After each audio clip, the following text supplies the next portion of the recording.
Arguments. FNAF's popularity largely runs on arguments. Every single aspect of this franchise you can think of has at least 10 theories surrounding it, and each little group of the community has their own beliefs. This keeps the franchise relevant and discussions ongoing. You think William Afton loved his children? Twitter will kill you. You think Gregory and the crying child aren't related at all? I will kill you. That's why this video exists. My mission: to unite the FNAFers, to make it so we can all be like the Who's down in Whoville, holding hands in a circle, singing Yahoo, Dores, Yahoo. The video you're watching right now is something like my magnum opus. For the last year and a half, I've been slowly going through the most debated topics in the FNAF community and finding the different perspectives to give them all their time in the light. My mission started back when I sucked at making videos and now has concluded with me being kind of better. We'll start by covering the first death in the FNAF timeline, and advance through all the other mysteries until we reach the biggest mystery of all. Given how this series was conceived, the longer you watch, the better the video will be. This means it's kinda gonna be like doing drugs, but in reverse. So let's grab our cocaine and start talking about the first death. We're waiting every night to finally romanticize. We'll start with Bite Victim first, because there are interesting things to be said about this. For one, we can be pretty sure, positive, that the story was changed after Five Nights at Freddy's 4. This would have been very hard on Scott, as he would have had to take every lore clue he had in that game and twist it to fit the narrative that he was evolving the story into. This will show up again later in the form of the tragedy of psychic friend Fredbear. It is interesting, because even as the crying child is walking around, there are already kind of hints that things might be weird around the establishment. People do seem to say that there are already rumors that the animatronics come to life at night. We see the killer depicted in the back room, and our protagonist is completely terrified by the animatronics. There's also the minigame where you're trapped in a supply closet or back room, and you can see that there seems to be hair sticking out of Fredbear here. I have heard the argument that these are wires, but I've never agreed with that. I don't see why you would draw wires like this. I mean, you can just go into Photoshop, use the custom select tool, put this on the crying child's head, and he looks like the Kid Leroy. And aside from that, the image or visual motif of a suit without a head, but a human's head or hair sticks out of the top, has been recurring throughout the graphic novels, books, and even the movie with the babysitter sticking out of the Shadow Freddy looking thing. Last but not least, for this section, the psychic friend Fredbear plush, which I really don't feel like talking about at this current moment, is depicted with the possessed eyes you see animatronics like Freddy have when they're roaming the establishment in FNAF 1, and is labeled Possessed Fredbear plush in the official merchandise description. An interesting detail about that is that the plush seems to have known the crying child for a while, and is deeply familiar with his situation. He's aware of the relationship between the Foxy brother and the crying child, and he knows about his thoughts and fears of the establishment. So, if we're trying to form the narrative that Bite Victim was not first at the time of FNAF 4's release, we can use the evidence that there already appear to be child-sized bodies inside of the spring-lock suits. Additionally, Nightmare Fredbear is shown to have teeth in its stomach. Given the clue that what is seen in shadows is easily misunderstood in the mind of a child, a bunch of spring locks crushing a child in a torso may sound like or look like teeth ripping through flesh. In addition to that, in the Five Nights at Freddy's movie that has released recently, you get a good look at what these rudimentary spring locks looked like, the ones that were in the old Spring Bonnie and Fredbear suits. Their shape and the way they clamp down and inward, it wouldn't be hard at all to imagine these as teeth. It's possible that the Bite Victim saw a spring lock failure, and that he isn't misconstruing somebody being suited up as somebody dying. He does indeed understand that a death has occurred. The misunderstanding is the spring locks, because a child at that age would have no idea how that mechanism works. He would assume they were teeth. Moving out of the room, We can also see that the purple guy is indeed present and employed at this establishment. Additionally, rumors are already circulating that the animatronics come to life at night. Lastly, we have a Fredbear plush that's labeled as possessed, that is very familiar with the crying child situation and claims to be his friend. Taking FNAF 4 as its own isolated game and looking at it, there are very clearly signs in every aspect of it, the characters, the set dressing, the dialogue, that something is already amiss around this establishment. Now for some arguments about why the bite victim may indeed have been first, and most of these come from after Five Nights at Freddy's 4 because, as I've just stated, pretty much everything about that game implies that something bad happened at Fredbear's. So yes, jumping to the present day, we're equipped with a teaspoon of information about the Afton family. This the purple guy's son. And he got entered inside of him, dog. Given evidence from the logbook, Fazbear Fright's novels, and sister location, as well as the DLC, the community has pretty much universally agreed to the idea that William Afton is the purple guy, duh. Michael Afton is the foxy brother from the Five Nights at Freddy's 4 minigames, and the crying child is the crying child. One of the arguments in favor of bite victim being first relies on characterization of William Afton and giving him a motive for what he does in the games. We'll get into theories about whether or not William Afton actually cares about his children later, but for now, just know that regardless of whether he truly loves them, it doesn't actually matter. The death of his son would still act as a great catalyst for the story, and in my opinion, I think it's the best option, at least narratively. We do have various sources of information to tell us that William Afton is very prideful of his creations, and that he has quite the ego. She can dance, she can sing, she can be used as a tax deductible. And his pride is hurt easily. A narcissist like this could think of his son as his creation, or just part of himself. And if William is the one speaking through the Fredbear plush at the end of the game, he refers to CC as such. I will put you back together. Henry's creation destroying his own would invoke rage in somebody like this. It's very easy to imagine somebody with William's personality killing Charlie in response to Henry's creation killing his own. Sometime after, he discovers that the puppet is sentient, kills 5 more kids, builds multi-million-dollar murder clowns, discovers that he can become immortal by injecting children into his bloodstream, and he's like, yeah, this is kinda lit. On top of that, both Michael and William Afton are known to use the line, I will put you back together, which would imply that it's William Afton speaking through the plush at the end of the last night of FNAF 4, which I would argue was absolutely not the original intention. With that being said, an incredibly powerful point in the argument that the bite victim wasn't first is the fact that he saw something, and that clue, what is seen in the shadows, is easily misunderstood in the mind of a child. Well, that can be interpreted in different ways than the one I stated earlier. There's the idea that the bite victim saw Elizabeth die, there's the idea that he saw Charlie die. I see people tying Elizabeth's death to the Fredbear having a stomach mouth, which I suppose makes sense, but it doesn't make sense that that's what he sees on Fredbear, and none of the other nightmare animatronics. Of course, all this is hinging on the idea that you do actually play as the crying child in FNAF 4, and that may not be true. You might play as Michael Afton, and the reason he sees Fredbear having one mouth in his mouth and one in his stomach is because he shoved his brother into Fredbear's mouth, and his other sibling died to a stomach ache. So it would make sense for the symbolism for both those things to be sharing one suit.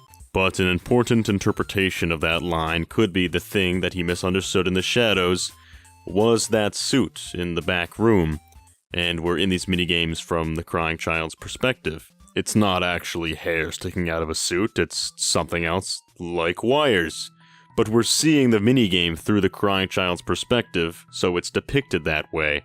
We're seeing what he sees. If that is the case, we wouldn't have to worry about that what is seen in the shadows is easily misunderstood thing. We're back at 0 deaths, and we have William Afton with a motive for committing murders. Both interpretations are valid. And there's also the generally held belief that the missing children incident is in 1985, which would place the bite victim's death before theirs, and we know this because of the importance of the date 1983 in William Afton's bunker. Whether or not the crying child was indeed the first death, I do think his death was the catalyst for some sort of change in William, be it a scheme he puts into effect or his idea to murder in general. Otherwise, I don't see why Scott would include the 1983 wall code in William's torture bunker. Next is the interpretation that Charlie is the first death. This has a few things going for it. In FNAF 6, Henry states that this was a wound first inflicted on him, and then one that he let spread. The murder itself is kind of rudimentary as far as William's murders go. There's no spring-lock suit, no back room, no murder robots. He kind of just pulls up on her and then drags her into an alley. And given our knowledge that the puppet seems to be able to imbue the animatronics with life in some way, it would make sense for her to already be possessing that animatronic at the time of the other deaths as to guide the spirits. That idea is also backed by the interpretation of one of the Five Nights at Freddy's 2 minigames that depicts dead children as the missing children's incident. And the reason it's not in the actual location of the first pizzeria is because it's just a depiction of the event. Similar to how Take Cake to the Children depicts the pizzeria as just a box when it's definitely not a single room, and Circus Baby is likely not dancing around in a meadow somewhere. Finally, there's the idea that the bite victim saw something that really distressed him, something that he misunderstood. Some believe this to be Charlie's murder, which I can't get behind because he's scared of the animatronics, and in the Easter egg where you see the purple guy in the back room, the amount of fear he shows doesn't really increase. He is scared of the animatronics, and since William did not commit Charlie's murder in a spring-lock suit, I don't think that's the thing he saw and misunderstood. Some problems with this: when Charlie gets dragged into the alley in FNAF 6, there are already what seem to be missing posters plastered on the side of the building. Additionally, the security puppet exists. You could argue that the security puppet is just a basic nanny cam kind of thing and not designed in response to any actual murders. This is a valid interpretation because it's halted by some boxes, and I think they would have built something more tanky, such as the toy animatronics, to stop a murderer or help a child if something bad actually happened. The puppet is also the last grave lit in the Help Wanted 2 Princess Quest ending. If you fall into the camp that believes that to be the death orders of the children, then that would put Charlie after everybody else. Now we'll jump to the idea that Elizabeth is the first death, and I'm very glad because I will not need to talk about FNAF 4 for nearly as long this time. Pretty much any time it appears on this list and in this discussion, it'll be the topic of my conversation for a long while. These first couple topics I cover are pretty much all going to be bite victim topics, just so I can get that bozo out of the way as fast as possible. The idea that Elizabeth is first is a pretty simple one to talk about, and one that's actually gotten more evidence very recently. That being that in the Into the Pit trailers, which depict the MCI happening in 1985, we see on the walls that there are already posters of Circus Baby with green eyes, implying that Elizabeth died and possessed Baby before the missing children's incident occurred. Additionally, the girls' room in the Five Nights at Freddy's 4 house is empty, and I'm bringing this up now because I thought it was better related to Eliza first than bite victim first. Some believers of Eliza first also argue that the thing the bite victim saw was his sister dying. To him, it would look like his sister getting eaten by the stomach of an animatronic, and that's what we see on Nightmare Fredbear, a perfectly reasonable interpretation. Now for the counter. When we talk to Baby in sister location, she makes it perfectly clear that there was only one child left on stage. And in the blueprints we see that Baby and the animatronics like to isolate children to capture them. Then one. Something happened when there was one. A little girl, standing by herself. Baby's artificial intelligence seems to be pretty advanced, so it is kind of a leap to say that she would just not notice the crying child watching. Also, if Elizabeth did live in this pink room, it's perfectly possible that she's just off at daycare. It's kind of hard to argue with it since Into the Pit seems to be promoting this idea, but William building the Funtime advanced murder robots before ever having committed any sort of murder prior is kind of insane to me. But then again, it's William Afton, and he's definitely insane. Look at the sigmas you've become! Anyways, there's plenty of evidence for both sides of this argument. On to the next idea. Susie first. This will be a quick one. Susie is the spirit that possesses Chica, and the evidence that she was William's first murder comes mainly from Five Nights at Freddy's 6, Ultimate Custom Night, and a little bit of Help Wanted. The Fruity Maze minigame in Five Nights at Freddy's 6 gives us the origin of Susie becoming Chica.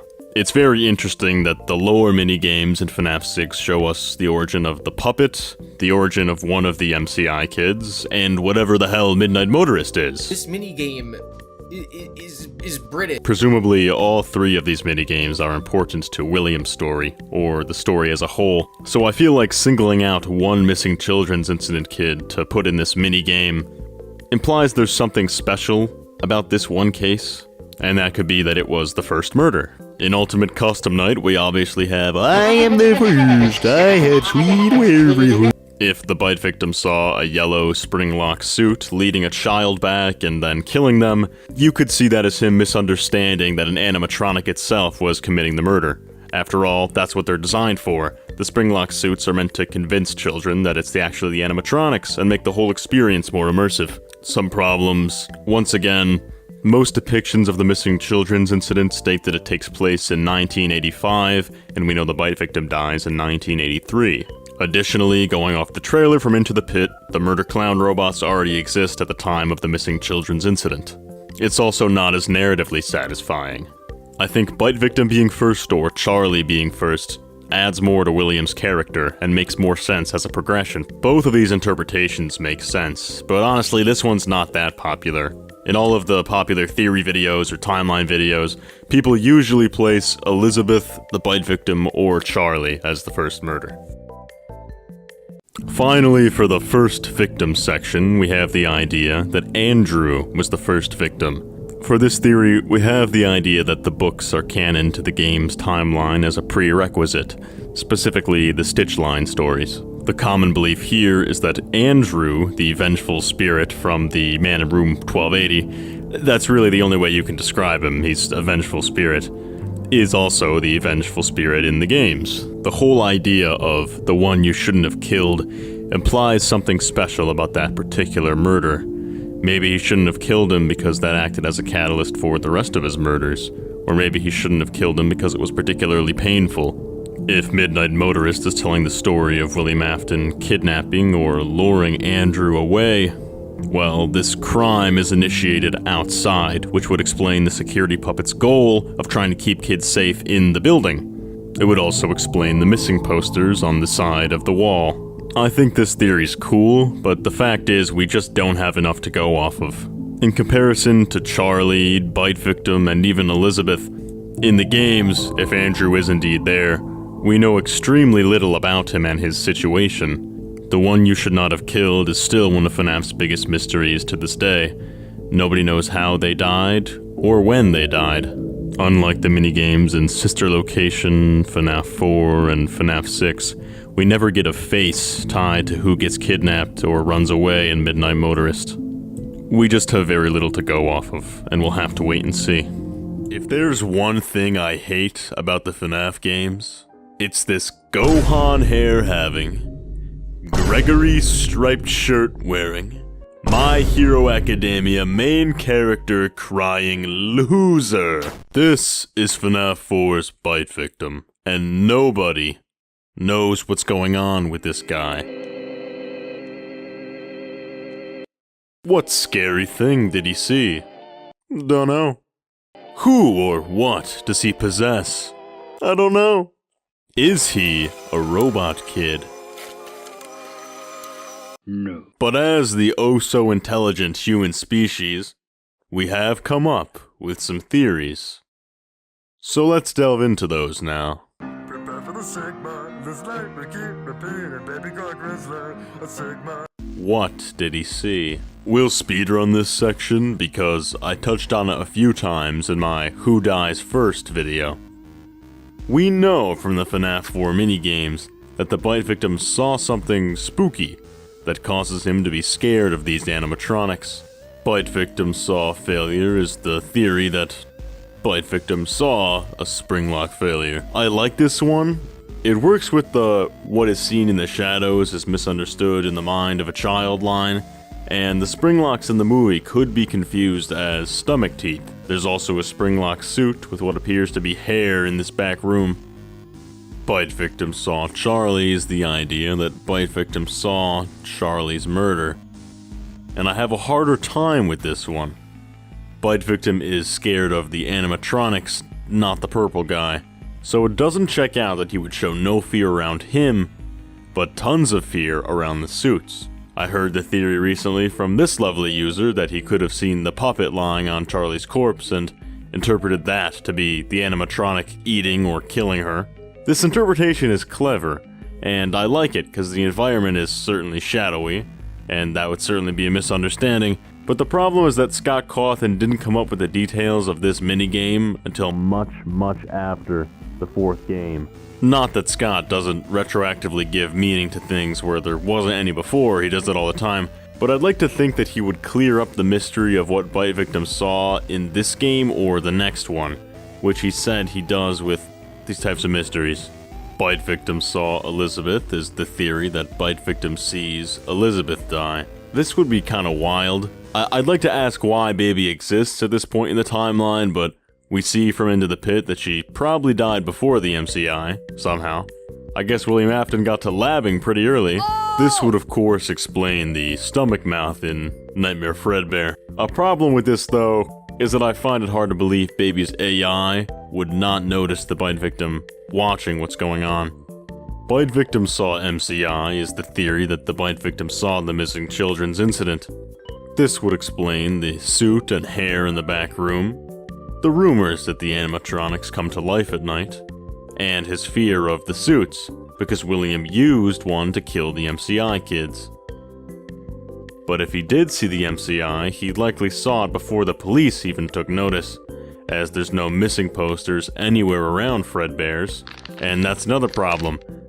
We're in Fredbear's, and it seems quite likely that all the kids died at a Freddy's establishment. At least that's the way the MCI is depicted in the other interpretations.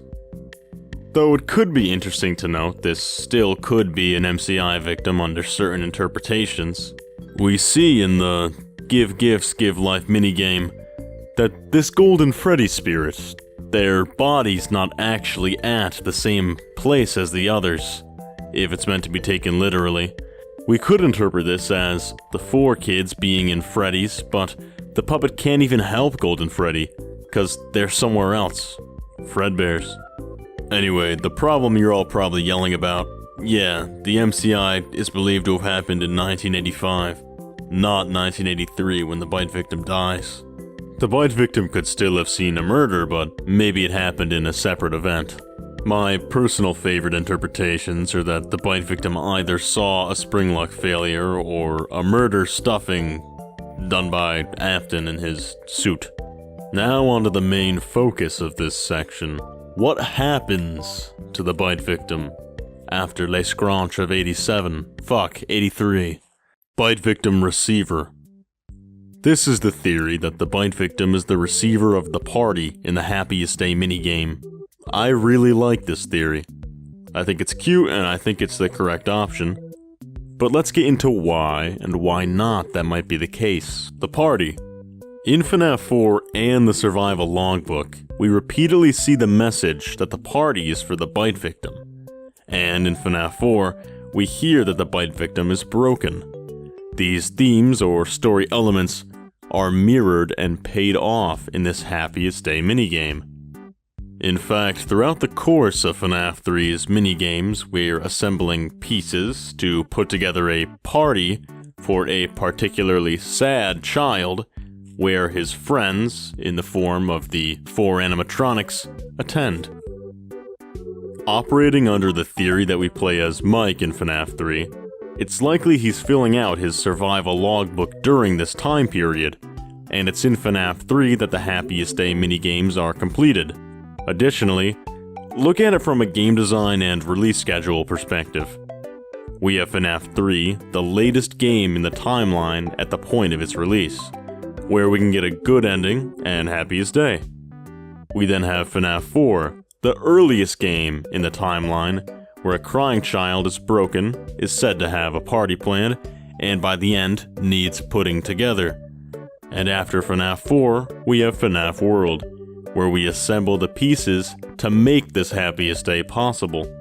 I really think that it was Scott's intention to make this little guy the bite victim. The only problem with that is, where's Cassidy? We have these randoms sitting around here. Hi there, a small aside, who are these kids? I feel like nobody ever talks about this, but we're here in this like spirit realm kind of thing, right? Why are there random kids here? Did William have more victims that we don't know about? Are these kids alive and this is a real place but we're in like the spirit version of it? And that's why the kids have color and we don't? Are the puppet and the kids on a different plane of existence? Let me know what you think by smashing the comment button, liking the channel, and subscribing to the video. We have these randoms sitting around, but where's Cassidy? Especially if it's Cassidy talking to the crying child in the security logbook. Why is she just not here? Is she just boxing up William while Charlie takes care of things? There's nothing in here that indicates she'd do that. Is crying child Cassidy? And there's only one spirit in Golden Freddy? Then what the hell is this thing? Maybe Cassidy is the crying child, but he's not Golden Freddy, he's the plush. And the faded text is Charlie pointing to Cece's name, which is Cassidy. We see the puppet and plush as drawings in the book, but there's no drawing of Fredbear. But wait, the puppet is giving cake to a girl, so maybe the receiver is actually Cassidy, who's not the crying child, but Cassidy, who the puppet's convincing to finally let go and stop torturing William, or whatever she's doing in Ultimate Custom Night, and fuck! Free victim. My brain already hurts, and it's about to get much worse. Hi, it's me in post-production. Just so you know, there is a theory that when the bite victim dies, he just goes through happiest day and doesn't possess anything that has the same name as this one. This theory's a bit weirder, but just so you know, I know that theory exists. Okay, back to the video. Free victim is the idea that bite victim is a Sigma. This theory is closely linked with the idea that the Fazbear Frights books are parallels, citing the evidence that in these novels, Jake, who is often seen as a bite victim parallel, because his dad talks to him through a doll, if that's even what's going on here. But anyway, Jake helps out our best pal Andrew to move on and rest in the epilogues. The problem with this theory are most of the things in the game's narrative. We know that the party is for the bite victim, not that he's setting it up. He's characterized as helpless, scared, and we know he can't see, and that he is the one that needs putting together. Every single depiction of the bite victim depicts him this way, and Scott isn't exactly known for his complex character arcs. He's known for matpat Emperor, Shadow Victim. This is a PhD kind of theory. At the moment, I only have a bachelor's degree in FNAF lore, so I'll be referencing small segments from other YouTubers explaining what the hell this is to assist me, and I'll call out when that happens. So, Shadow Victim. You know the MCI kids, right? Well, this theory states that the bite victim Entered inside of him, dog. Indeed, the bite victim entered inside of them, kind of. User Red Lunatico points to the FNAF 3 minigames that go into setting up the happiest day.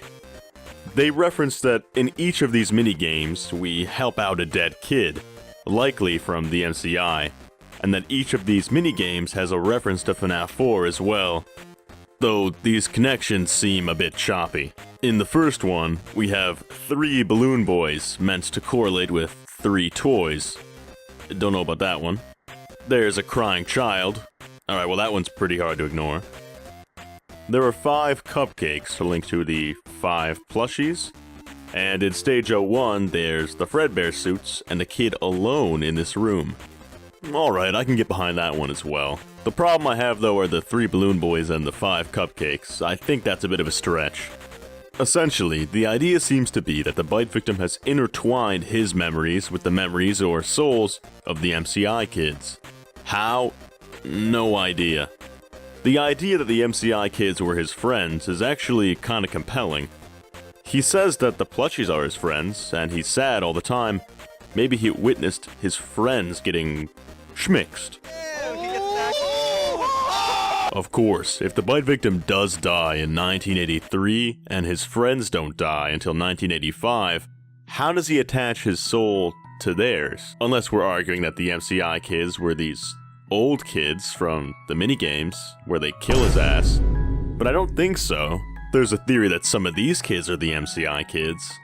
But I don't know, he doesn't seem particularly attached to them. They just kinda talk in passing dialogue.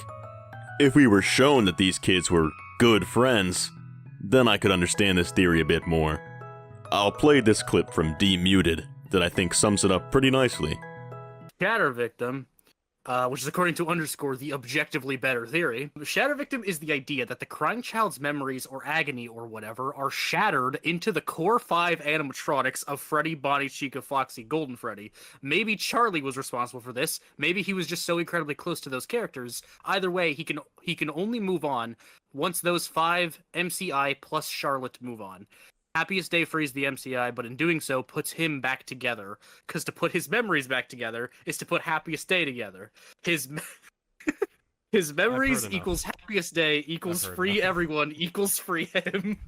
I've heard enough. I heard enough within like the first 2 sentences of that. Network victim. This one's even more brain melting than the last one. Time to plagiarize a Reddit post. Yes, yes. Like a true entrepreneur, I will wait for somebody else to do the work so I can steal it.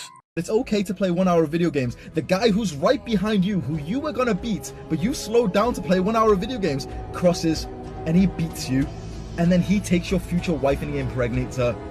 Admirable-Hospital 67 posits, The theory posits there's essentially an intangible network that connects various events through emotions and memories. It's a subspace of the real world, but it's not like the memory of real events infects the objects surrounding them, most notably technology, which are able to conduct these memories and output things from them, which basically just means that animatronics get haunted, but also things are left with an imprint on the memory, such as this network would be first established through the bite victim through his intense memories, and as a result, would basically flow down the network into everything. Many strands build off what he initialized, and as a result, he travels throughout all these newly created subtunnels.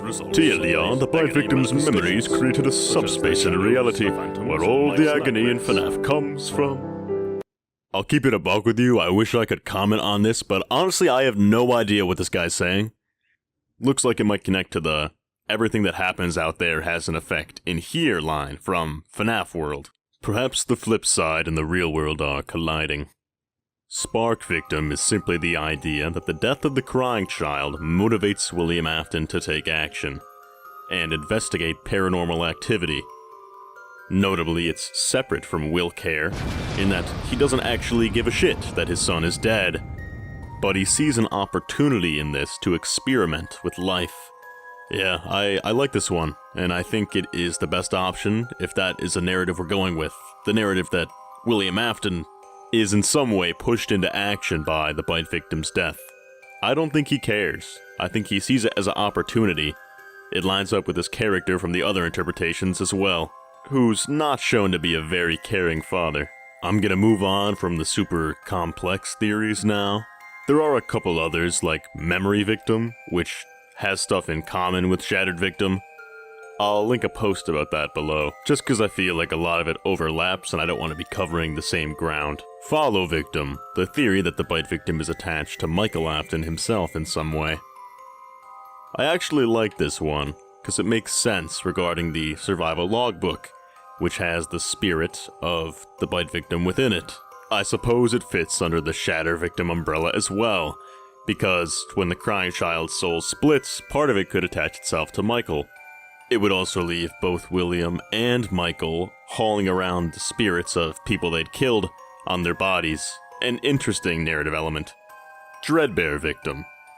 I don't think this is literally saying that Bite Victim is Fredbear, but more so that he's represented by it. In the Fredbear minigames, we have Fredbear on this table, and we're operating on his brain. We can also see that there's a stitch scar on his upper head. Fredbear is a play on the name Fredbear, obviously, and the Bite Victim received a wound to his brain from Fredbear. In this minigame, Hand Una also has this dialogue. Welcome back to Research and Development. Today, we are using science to pervert the mysteries of life and reanimate the inanimate. This whole thing could be pointing to William Afton's experiments on the Bite Victim's dead body. The FNAF 4 house and hallway are also present in this DLC. This theory's got some kick to it. Let's finish with Cassidy Victim. This has become rather relevant lately. Cassidy Victim is the idea that Cassidy, the 5th MCI kid, and the Bite Victim are the same character. This was recently popularized by dual process theory, and some evidence for this includes Golden Freddy's possession.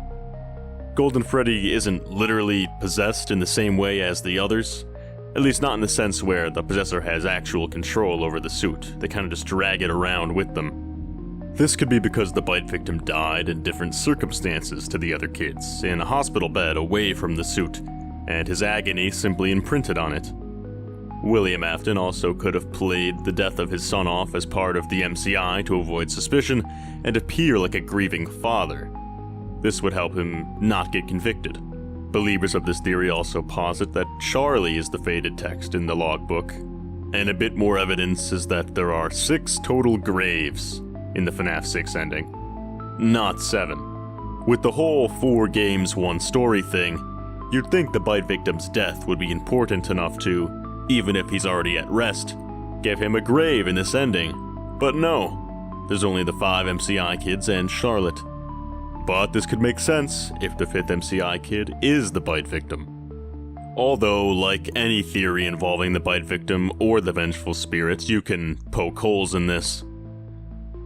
If Cassidy is the Vengeful Spirit, the character of Bite Victim doesn't fit the role of Vengeful Spirit at all, especially if we look at his helpless demeanor in the logbook. Golden Freddy is one of the most likely characters to be the Vengeful Spirit, and his appearance also lines up somewhat with the Vengeful Spirit of Golden Freddy in the movie. The story seems more narratively consistent if this is a different character.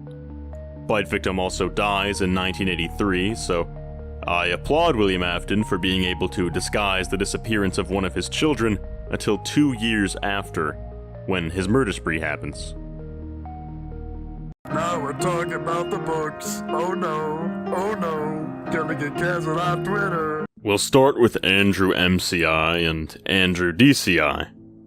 Let me begin by saying that most of these theories have Andrew being canon to the games as a prerequisite. If that is indeed true, Andrew is 100% the Vengeful Spirit. With that being said, I don't like the interpretation that he's directly a victim of the MCI or DCI if it exists. As discussed in the last section of this project, the one you shouldn't have killed likely has special circumstances related to his murder that make that a fitting title for them. If Andrew were part of the DCI, none of those kids is ever named or given importance. So it'd be odd to single out one of the bunch to be the Vengeful Spirit when we're never shown any significance to even one of those dead bodies. They all appear the same. As for the MCI, those children are tied to the core 4 plus Golden Freddy. So, unless we're assuming that Andrew is Golden Freddy, which a majority of the fanbase, including Stitchline believers, do not believe, he cannot be one of the MCI children. Each of those children already has a name, and a few of them have clear roles in the story. There's the claim that Andrew could have been the 6th kid in the MCI, but since the MCI is directly stated to have 5 kids, I think it's better to assume that the 6th kid that Oswald sees in Into the Pit, if it is Andrew, was killed at the same location, but far before or in a different event.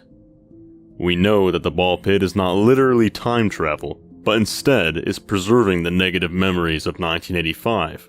So just because there are 6 kids lined up, does not mean that 6 kids were killed in the MCI. Now, we know that Andrew gets onto William Afton somehow, but how? Well, these two theories, Andrew, Spring Bonnie, and Follow Andrew, attempt to explain that. The first of these two ideas suggests that Andrew, once killed, was stuffed into and subsequently possessed the Spring Bonnie animatronic.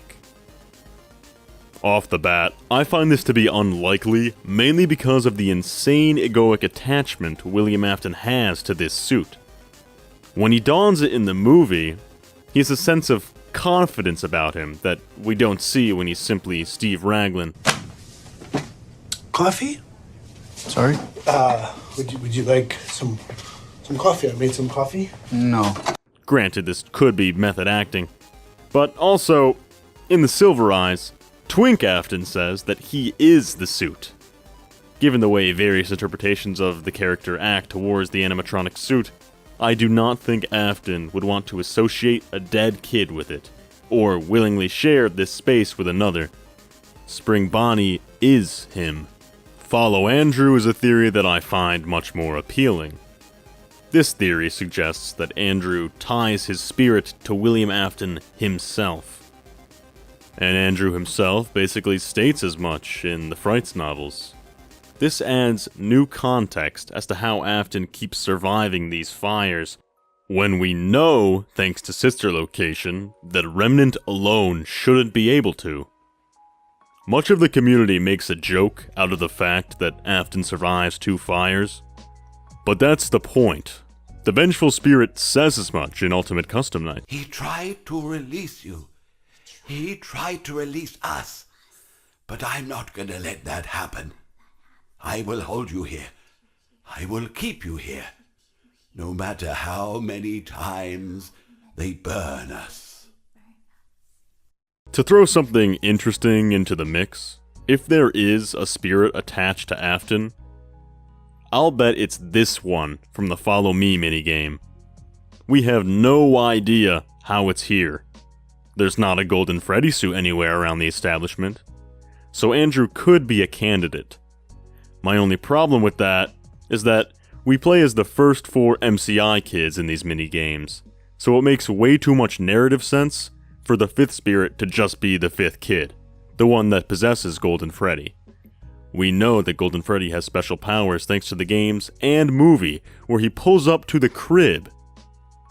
Either way, we know that Andrew gets onto William Afton somehow, and I think this is the best part in the story to do it. It explains how he survives the spring locking. It explains how he survives the 1st and 2nd fires. Interestingly, this would imply that William Afton is kind of a huge idiot. None of his lines in FNAF 6 or FNAF AR indicate that he has any idea that there's something else in there with him. Additionally, if we take the FNAF 3 trailers to have canon implications, the spirits say, "We have a place for him," implying that getting him into Spring Bonnie was the goal the whole time, and he rushed right in. This actually lines right up with William's character from the movie, who is kind of portrayed as like a just insane lunatic. Look how small you are, how worthless you are. You are wretched, rotten little beast. Like, can it really be said that this guy has control of the situation?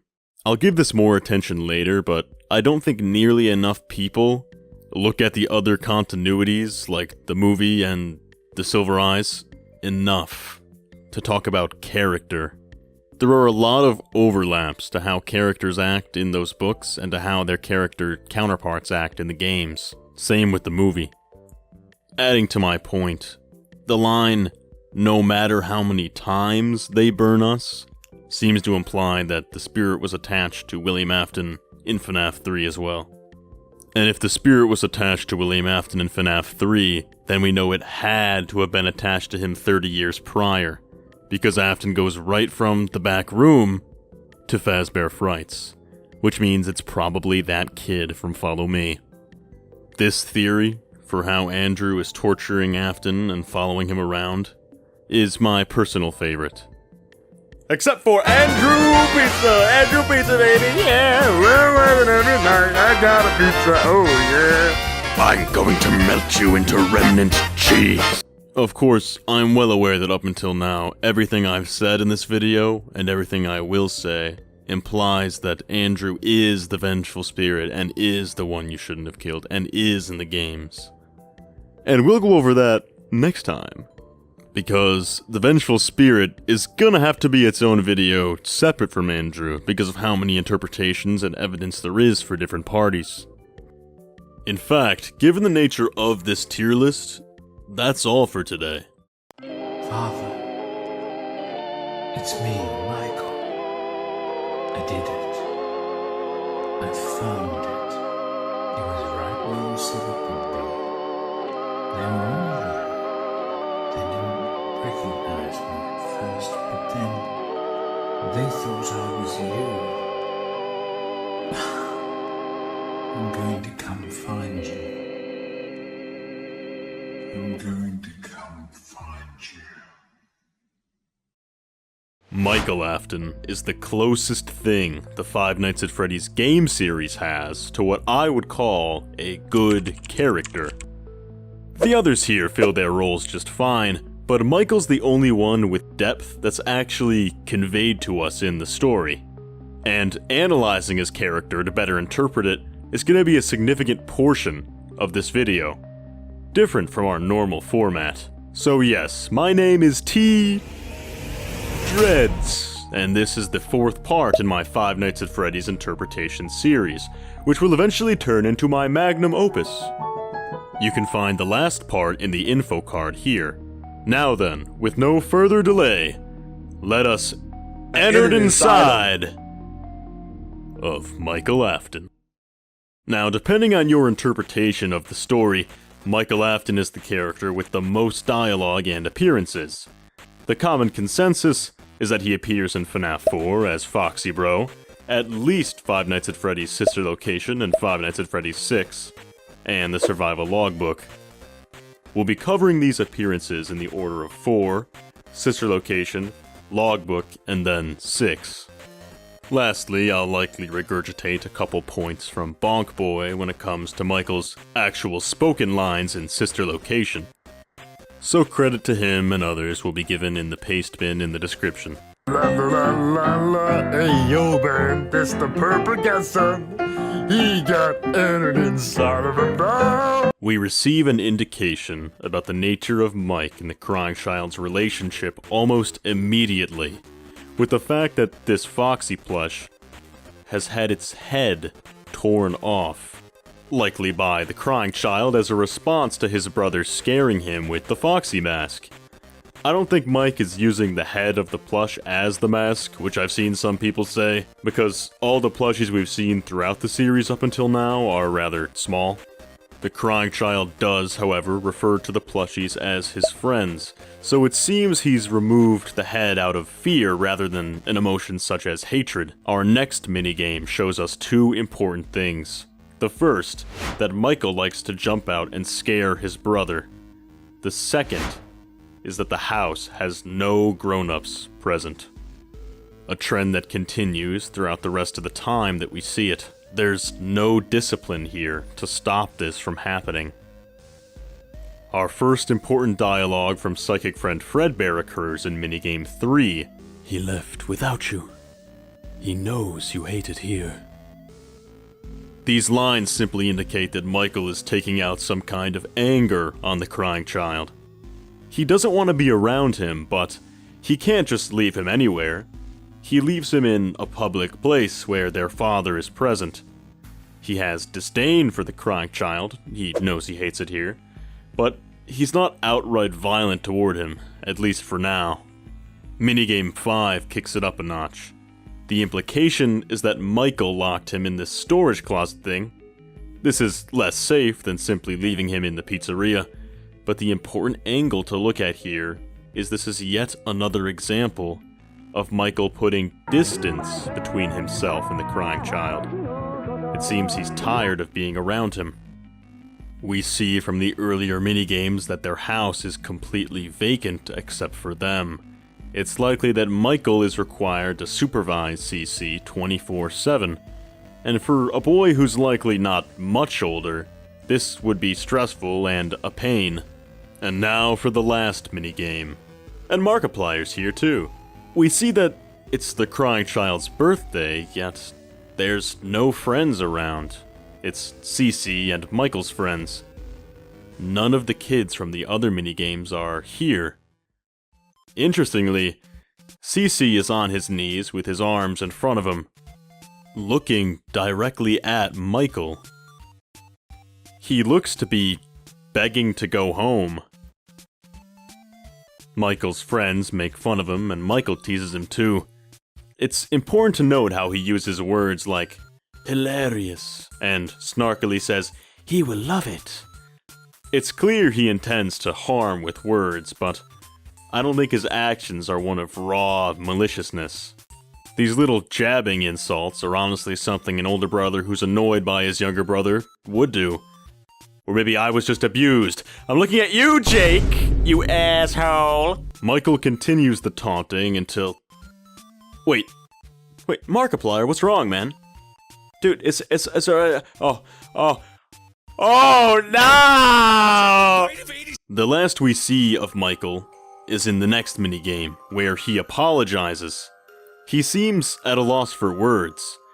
He doesn't try to explain himself, he just says he's sorry. We end the minigame with my biggest enemy saying his famous, "I will put you back together." And that's all we get of Michael in his adolescence. These minigames show us a tense relationship between two siblings. One of animosity, but not truly violent intent. Michael is sick of having to take care of this kid. He keeps trying to get away from him, lock him places, scare him away, leave him down the street in a random pizzeria. You might want to be careful, man. It seems the longer Michael has to put up with this, the angrier he gets, and there's no counseling or help from their actual parents. Fed up that he's trying to drag Michael away from the fun he's having, Michael partakes in some particularly harmful bullying, which he will regret for the rest of his life. Now, onto Sister Location. Mike is older, and off the bat, it's possible we glimpse some of Michael's Afton privilege. This might be reading too much into things, but in FNAF VR, we use the shitty elevator in these minigames because the regular one is well above your pay grade. But Mike has full access to this elevator, possibly because it is in his house. Mike has also labeled his hand unit similarly to how he labels the logbook, and not much else is important in Night 1. Ah, the Immortal and the Restless. These absolutely have lore implications, just like every other post-night gameplay visual or cinematic. There are two common interpretations of the Immortal and the Restless. One is that Clara represents Mrs. Afton and William is Vlad. The other is that Michael is Clara and Vlad is William or Fazbear Entertainment. I'm going to say that Clara is meant to be Michael. And actually, let's get all of these out of the way now, so I don't keep coming back to them at the end of every night section. For the first episode, pay particular attention to these lines from Clara. You're the only vampire I've ever loved! You need to be part of your son's life! And this line from Vlad. I can't be a father! From the corny dialogue, we can see that Clara still has love in her heart for Vlad, even though she's very angry with him. I think this is meant to be indicative of the way Michael feels about his father. Not in a romantic way, that's weird, but in the sense that he cares, but is very conflicted and angry. The lines about the baby are usually tied back to Elizabeth or the murders. Essentially, Elizabeth and the murders, two things that William's responsible for that he's not telling Michael about. I think these interpretations are good, but there's one I like just as much and don't see called out very often. Again, we're going with the interpretation now that Michael is Clara just for this video. Pay attention. You need to be part of your son's life! It's the crying child, and that's why Michael is Clara. he's had to play the role of a parent for this kid, with no help from William. I do feel that the next episode pokes some holes in that, as when talking about the baby, Clara gives discernible characteristics that tie it to Vlad. And I don't see a necessity in the plot for William denying his adopted son, if Cece's adopted. So for this, the interpretation that the baby is referring to one of William's crimes is better. Michael is seeing things that tie the crimes back to William, but William's denying it. An interesting detail in the third episode is that Michael burns the house down, and this could represent two things. One, it's just meant to be a head nod to Michael being involved in the fires of FNAF 3 and 6. And two, going back to what I said earlier, the house on fire is meant to represent the crying child being dead, and William's repeated neglect has caused Michael to do something stupid, resulting in a disaster. This one's admittedly more of a stretch, though. Finally, take note, and I don't see enough people talking about this, that it's in the fake ending that Clara and Vlad embrace and get along again. This never happens. There can be no real mutual love and understanding here. I think the important thing to take out of these episodes is that Michael wants to love and trust William, but the signs of things he's doing or past things that he's done are getting in the way of that. He's upset with his father, but not in an outright rageful way. It's more somber than anything. Now let's delve into night 2. It's a strange thing to want to do, to come here. I'm curious what events would lead a person to want to spend their nights in a place like this. Willingly. Maybe curiosity? Maybe ignorance. I wanted to play this audio because it's the first time this is mentioned in the series. The idea of night guards returning to these terrible jobs. Baby's emphasis on maybe ignorance can be read as, oh, the guard is ignorant to the fact that there's murder clowns down here. Or that Michael is, at this point in the timeline, ignorant to his father's true nature and the true intent in sending him down here. It's also worth noting that the Biddy Babs can occasionally ask, Is it the same person? We learn later that William frequented this bunker often to observe his little experiments. Gas. Getting the gas up. The gas turns on regardless. What the fuck is this? Gas. And that him and Michael share a resemblance. This line could be the first instance of an animatronic down here mistaking Mike for his dad. Night 3 is a whole lot of nothing. Night 4 is neat. Another aside, I want to mention this dialogue. I think they noticed that you never left the building last night. The cameras were searching for you. That second line, that the cameras were scanning for Michael, implies that this is an active establishment. And to have money to pay actual employees, Afton Robotics needs to be making money. And for Afton Robotics to be making money, they need to be renting out their robots. Which likely means that while William Afton is doing whatever he's doing, the fun times are generating passive remnant. And the only seemingly Michael relevant thing on night 5 is that Michael tanks the scooper. The fake Ennard boss fight has very important lore for Michael. We enter the William Gas observation room. I don't even want to talk about you. Also, poor William. While he was down here torturing kids, he got fucking thirsty. He needed a little bev. Obviously, the go-to line is, Isn't this why you came here? To be with her again? This, and the game's title, clue us into the fact that we are at a location where our sister is. Michael came down here with the knowledge that his sister's body, or soul, or something was down here. That's important to remember. It's outright said to us. Lastly, let's play his famous custom night speech. Father, it's me, Michael. I did it. I found it. It was right where you said it would be. They were all there. They didn't recognize me at first, but then they thought I was you. And I found her. I put her back together, just like you asked me to. She's free now. But something is wrong with me. I should be dead, but I'm not. I've been living in shadows.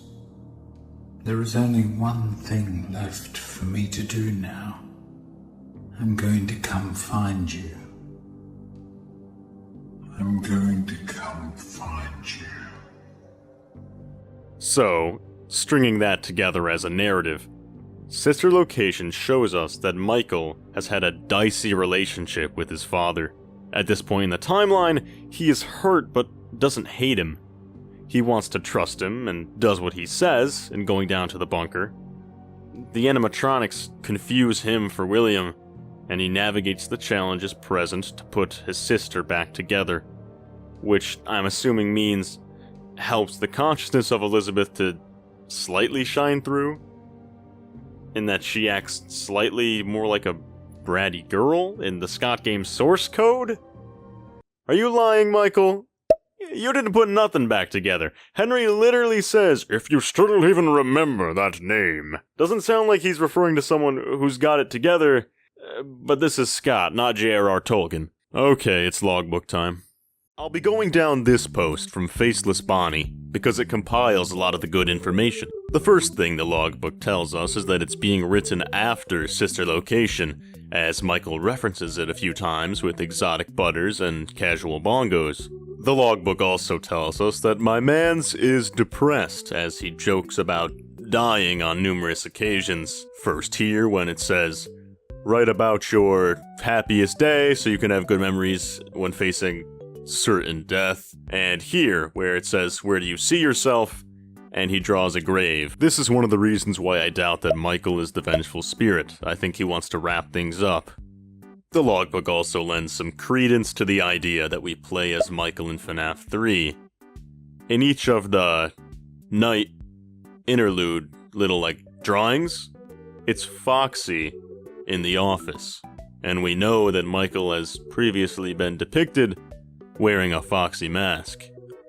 Finally, he draws Nightmare Fredbear. Oh boy. I can only conclude 3 things from this. One is that the crying child entered inside of Michael Afton and is showing him these visions.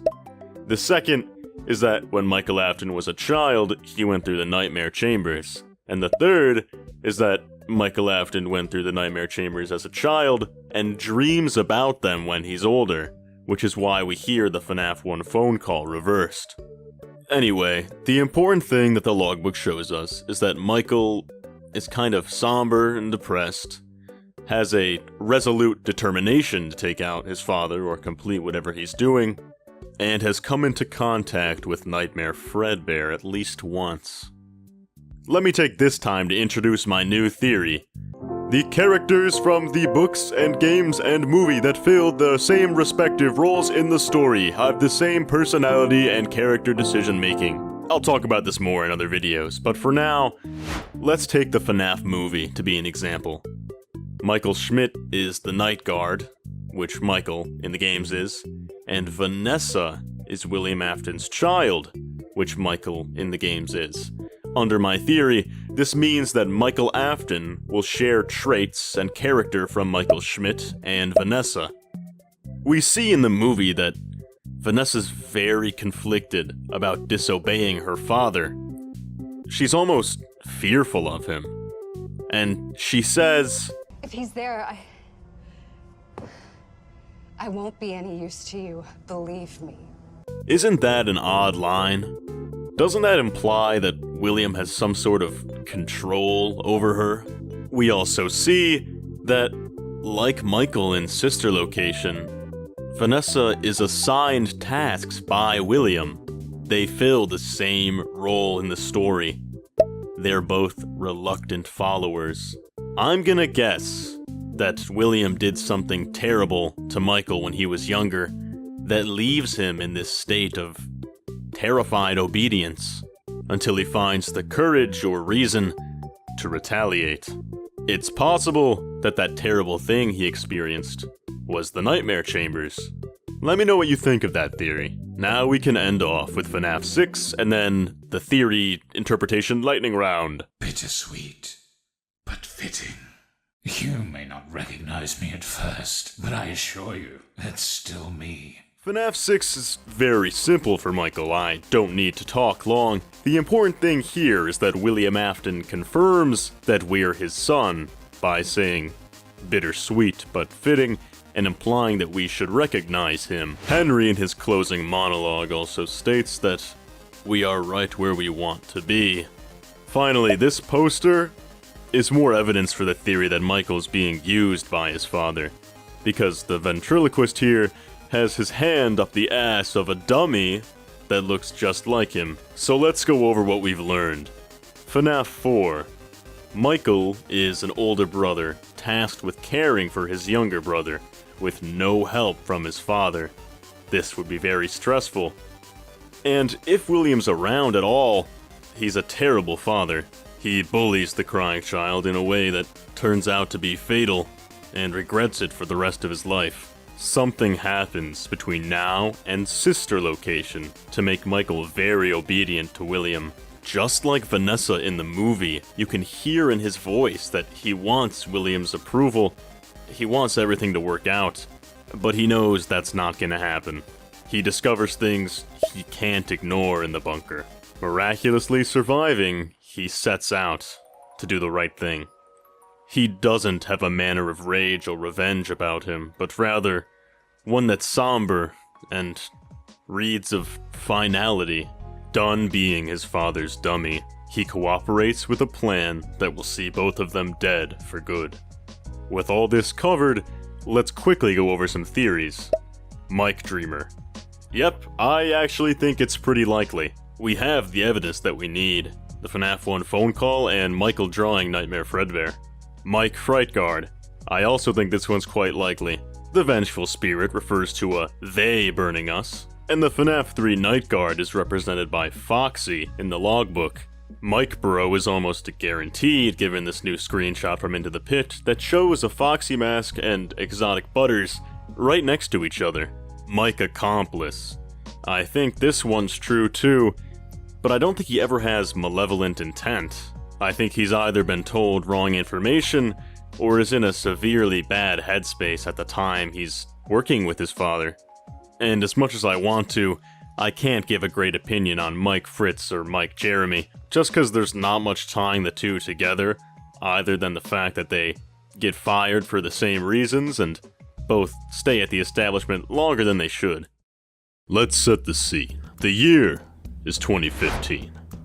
Scott Cawthon is snorting great quantities of the Stephen King powder. You see, FNAF 3 was a great final chapter in his story.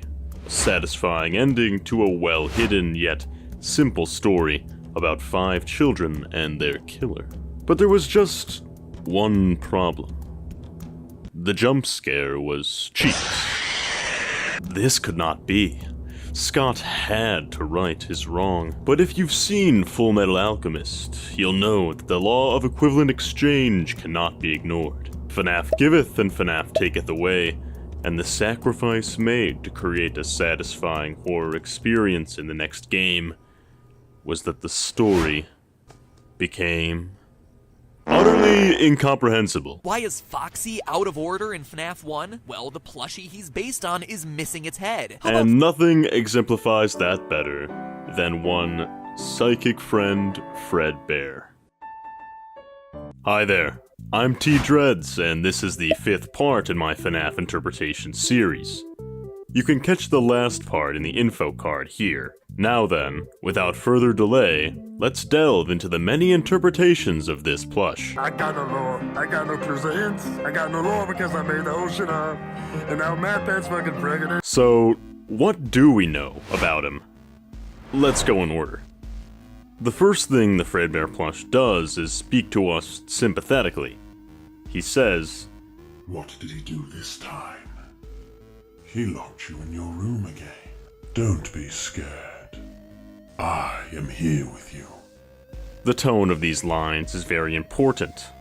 These are clearly meant to be soothing and caring messages to the bite victim from whatever this is. My immediate assumption, with my knowledge of the future, is that this is William, the bite victim's father, speaking to him in the soothing way a parent would to their young child. There are two immediate problems here, though. First, William is shown to care about other people exactly never times in the other material, and immediately after this, we are treated to a pair of possessed eyes, reminiscent of the FNAF 1 animatronics.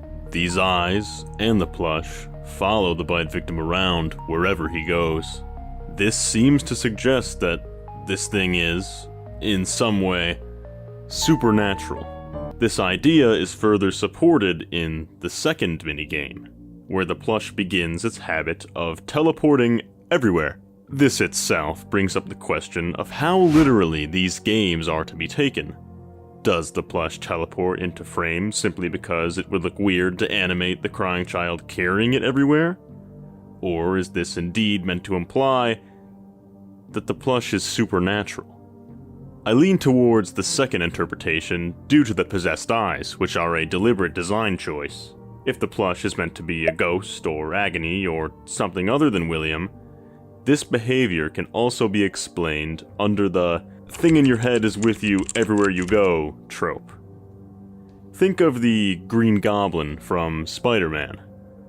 The Goblin talks to Norman through his helmet and his reflection in the mirror on several occasions without manifesting as a physical goblin that would be beating it into the audience. Similarly, it's possible that this plush isn't literally following the crying child everywhere. Rather, its appearance in the background of every frame is meant to symbolize that whatever is possessing it is connected directly to the crying child's mind and is with him wherever he goes. Like Norman, he can see this other entity and talk to it when it's not present physically. This idea explains the plush's deep knowledge of the crying child's emotions and thoughts. Remember the lines. You know he's hiding again. He knows you hate it here. Hi, it's me in post-production. Real quick, turns out I'm just 100% right. This thing has to be, like, at least partially some sort of supernatural entity attached to the bite victim's mind. Or, if you believe in arcade theory, some insane shit that I don't want to get into. It's in the third minigame, talking to us, but is nowhere to be seen. Whatever this thing is, it must have, and pardon me for saying this, I entered inside of him, dog. Of the bite victim. You can see quite clearly that the bite victim's getting messages from this plush, even though it's nowhere on screen. The last minigame of importance is the last one, where the crying child dies and Fredbear does his whole I will put you back together speech. To be completely honest, looking back on this, here's what made the most sense to me narratively at the time of the game's release. I suspect that the crying child was the last death in the timeline. The first Freddy's had already opened and closed due to the MCI, and was open at the same time as Fredbear's Family Diner. The fact that this game takes place in a Fredbear's doesn't mean anything regarding this theory. If you remember, in Sister Location, they say that due to the massive success, and even more so the unfortunate closing of Freddy Fazbear's Pizza, it was clear that the stage was set, no pun intended, for another contender in children's entertainment. So, Freddy Fazbear's Pizza has recently closed. But what else do we see? In the camera room, we see the walk to Fredbear's Family Diner is powered by the same power supply as this bunker. Regardless of when the game takes place, this dialogue tells us that Freddy Fazbear's Pizza has already closed at the time that Circus Baby's Entertainment and Rental and Fredbear's Family Diner are operative, with the gray dots meant to represent Fredbear and Spring Bonnie still on stage in the establishment. I have seen just about nobody mention those two facts together. Hi, and also if we're looking for evidence from before FNAF 5, which we are, Phone Guy in FNAF 3 says that a sister location had a spring lock failure. 2 employees of Freddy's Nuts. So there you go. Even in FNAF 3, we knew that Fredbear's Family Diner was open around the same time. The crying child was close with his friends, all of which were the MCI kids. And he cries all the time because all of his friends have recently died. He was closest with the spirit that was possessing Golden Freddy, which is why that is the plush that talks to him throughout the game. The "We are still your friends" line from the last minigame, that's the spirit possessing Golden Freddy, saying that they, and the other 4 animatronic plushes behind them, meant to represent his other friends who also died in the MCI, remain his friends in death. This would make it kind of poetic that the bite victim also dies in a Fredbear suit. Kind of, you know what I mean, dies because of it.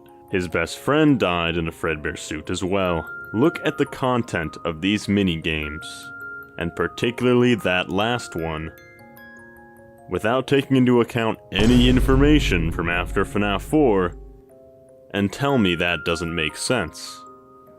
I often focus on other people's interpretations in these videos, but that's mine. The crying child was originally supposed to be the last death, and the plush is his best friend who stays with him. Now though, after Sister Location, FNAF 6, and Ultimate Custom Night, I have absolutely no idea. So let's turn to the community for some help. Imaginary plush. This is the theory that the plush is created entirely in the crying child's mind. This would be another way to explain its ability to teleport and have an understanding of the inner workings of the crying child's mind. I don't think this was ever intended to be the takeaway, but narratively it's the saddest option. A lonely, sad kid who, up until his death, truly has nobody to talk to. No parental figure, and a bullying older brother. Of course, moving into Sister Location, we have the reveal that the Fredbear plush is indeed a real object with possessed eyes, making it much more likely that it's either William that talks through it because it's in his bunker, or a spirit talking through it because of the possessed eyes on it, or both. More on that later. Agony plush. This is the theory that the plush is given life by the crying child's agony due to his life situation. We see that agony can cause objects to become possessed via Taggart's experiments in the Frights novels. Case in point, the Stitch Wraith. Perhaps, with this being his favorite plush, the crying child has cried and poured all of his agony into it, and it's gained consciousness or something, I don't know, it's kinda weird. Charlie plush. This is the idea that Charlie is speaking through the plush. And this one's interesting. The puppet also has been shown with black eyes and white pupils when jump-scaring the player in FNAF 2, and the plush talks to the crying child, often in a comforting way, saying things like, "No need to be scared," and "We're still your friends." If we believe that the crying child is the receiver of Happiest Day, then we also have previous knowledge that tells us the puppet and Fredbear, and the puppet and the crying child, have a special connection. There is some character overlap here, and I think this theory is worth considering, but Scott has done absolutely nothing in subsequent games to make us think this is the correct option. the plush being in the sister location bunker is definitely a wrench in this theory. The only thing I could consider possibly being a hint towards this is that in Help Wanted 2, in the secret sister location room, 1983 grants you a puppet plush, and the psychic friend Fredbear plushie is not in the office.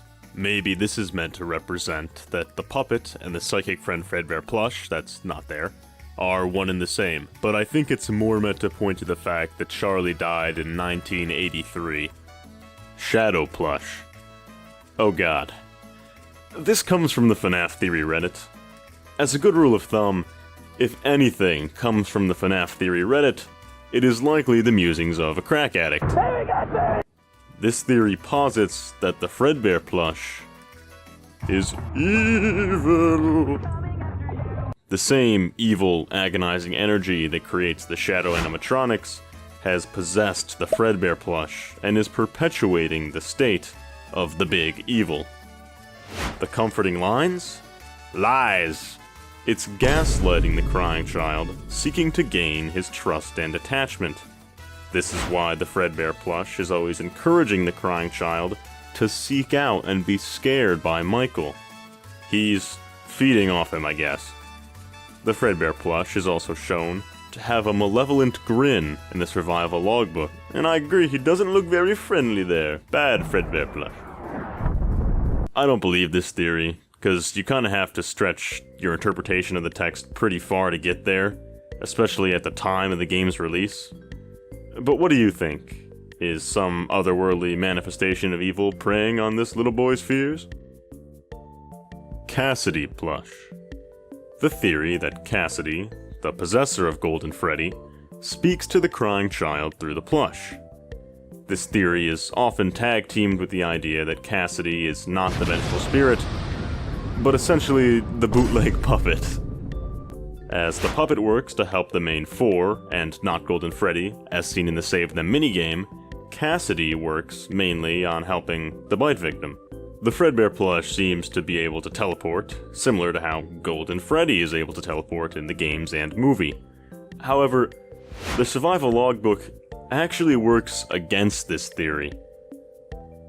The Fredbear plush knows a lot about the crying child while he's alive, and Cassidy asks a lot about the crying child when he's dead.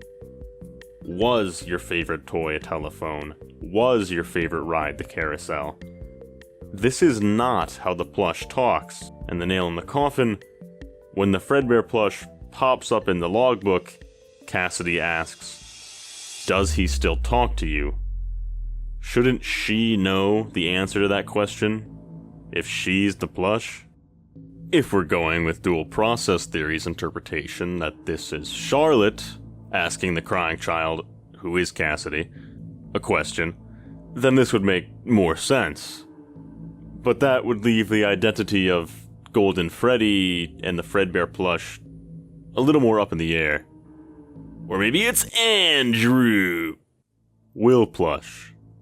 Remember in the Shadow plush section where I said that the plush was an evil entity, playing nice with the crying child to gain his trust? Well, that narrative can still apply here. Now, I don't think William is the plush for like 90% of the game because of, well, everything about it, but I am willing to accept that he's the speaker of the "I will put you back together" line. We see that both Michael and potentially Cassidy turn this line back on him later. I put her back together, just like you asked me to. In Sister Location, and let me put you back together, then take you apart all over again. In Ultimate Custom Night as Nightmare Fredbear. It seems that this line is very relevant to the Aftons. It would also explain the text color on this line being slightly different than the others. And obviously, it explains the plush being in William's workspace in his bunker. Now for a short news section, just for this video, simply titled, Help Me. You see, there are questions surrounding the context of this entity that I truly cannot comprehend no matter how many interpretations I read.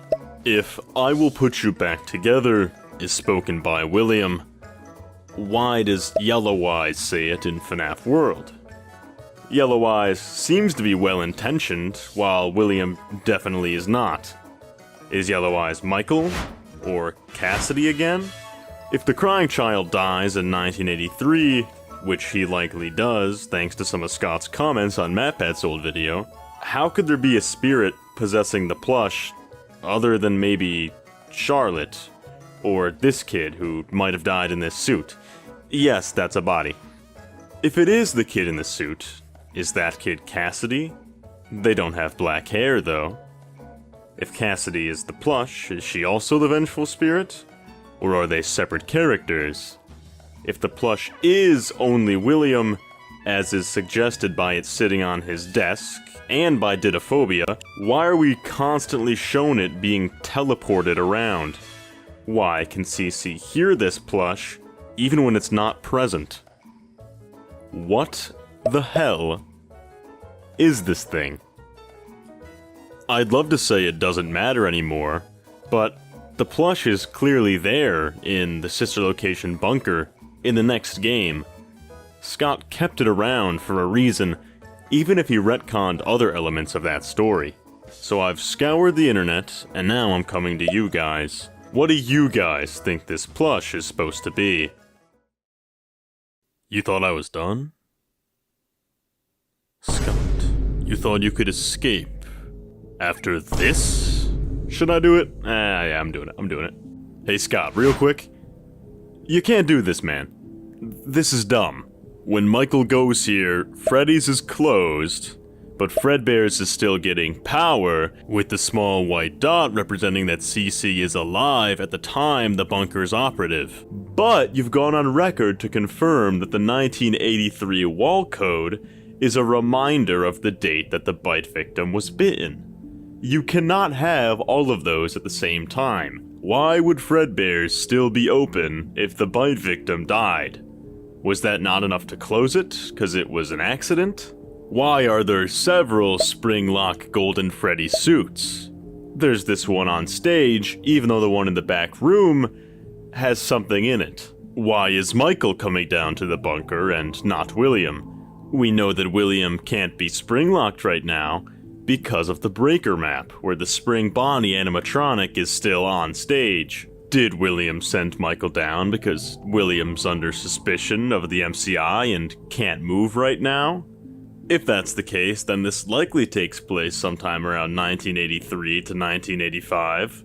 But that would also mean that Michael Afton gets sent to the bunker at most 2 years after he kills his brother.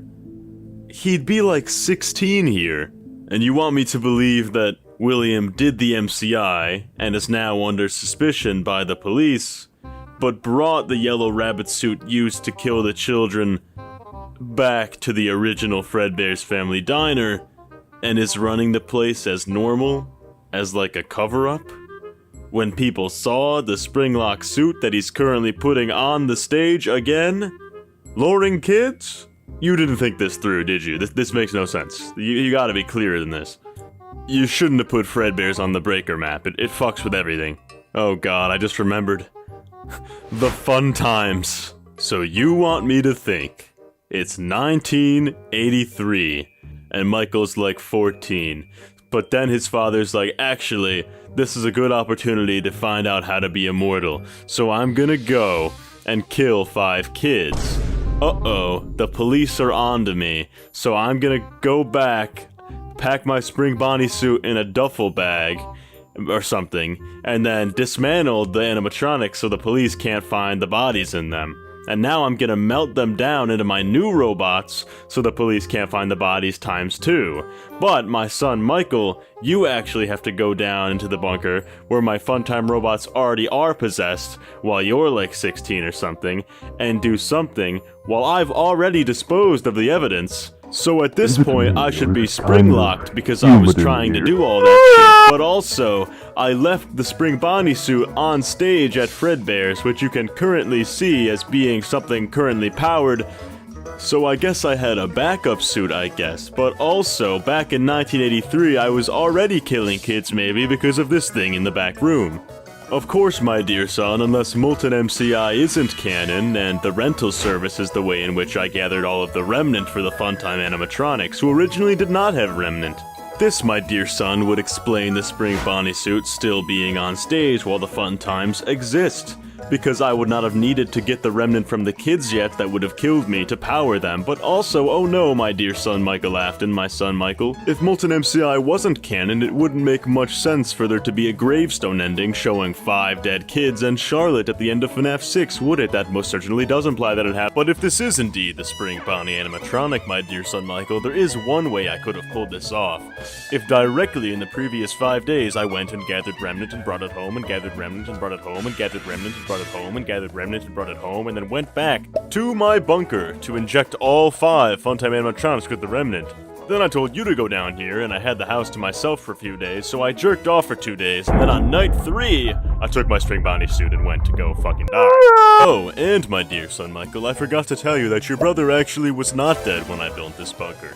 As you can see, this is the FNAF 4 neighborhood, and there's a white dot in this bedroom representing that the crying child is still alive at the time the breaker map, and thus Circus Babies Entertainment and Rental, is up and operative. I also have this Fredbear plush in my room, which I'm using to watch the crying child who's still alive while I'm running my Remnant experiments. Now, my dear son Michael, I understand you must be confused, because the bunker opened because of the 1985 MCI, but when I build it, I'm still watching the crying child who died in 1983, which should be impossible. Of course, I'm mostly joking around here, and I think this was an accident, because if it wasn't, that would imply that the MCI happened in 1983. And even though that would offer an explanation for the Fredbear plush looking possessed, but it feels like that can't be the case due to 2 book series, and in Help Wanted, we have this Faz token that says the franchise was established in 1983. Hand Unit says that Freddy's was a massive success, and that's what spurred the creation of the bunker. But how could it be a massive success if it was open for less than a year? Easter eggs. They're everywhere in video games. In Zelda, you've got secret messages, Borderlands hides Minecraft creepers, and in Five Nights at Freddy's, you've got bears. Lots of bears. Cawthon has a habit of revealing lore the same way that other developers hide Easter eggs. Take that Borderlands example. You go to a random spot, walk through a specific area, and boom! Secret creepers. Now, in Midnight Motorist, you get to this random spot in the minigame, cross through this marked area, and boom! Cryptic lore. One of FNAF's first and most puzzling Easter eggs that might also be lore comes in the form of the Shadow Animatronics from FNAF 2, a set of eerie, possessed-looking mascots that have been a topic of debate for years, and nobody can fully agree on their origins or what they mean for the overall story. But one thing's for sure, these shadows have cast all of us into a long debate.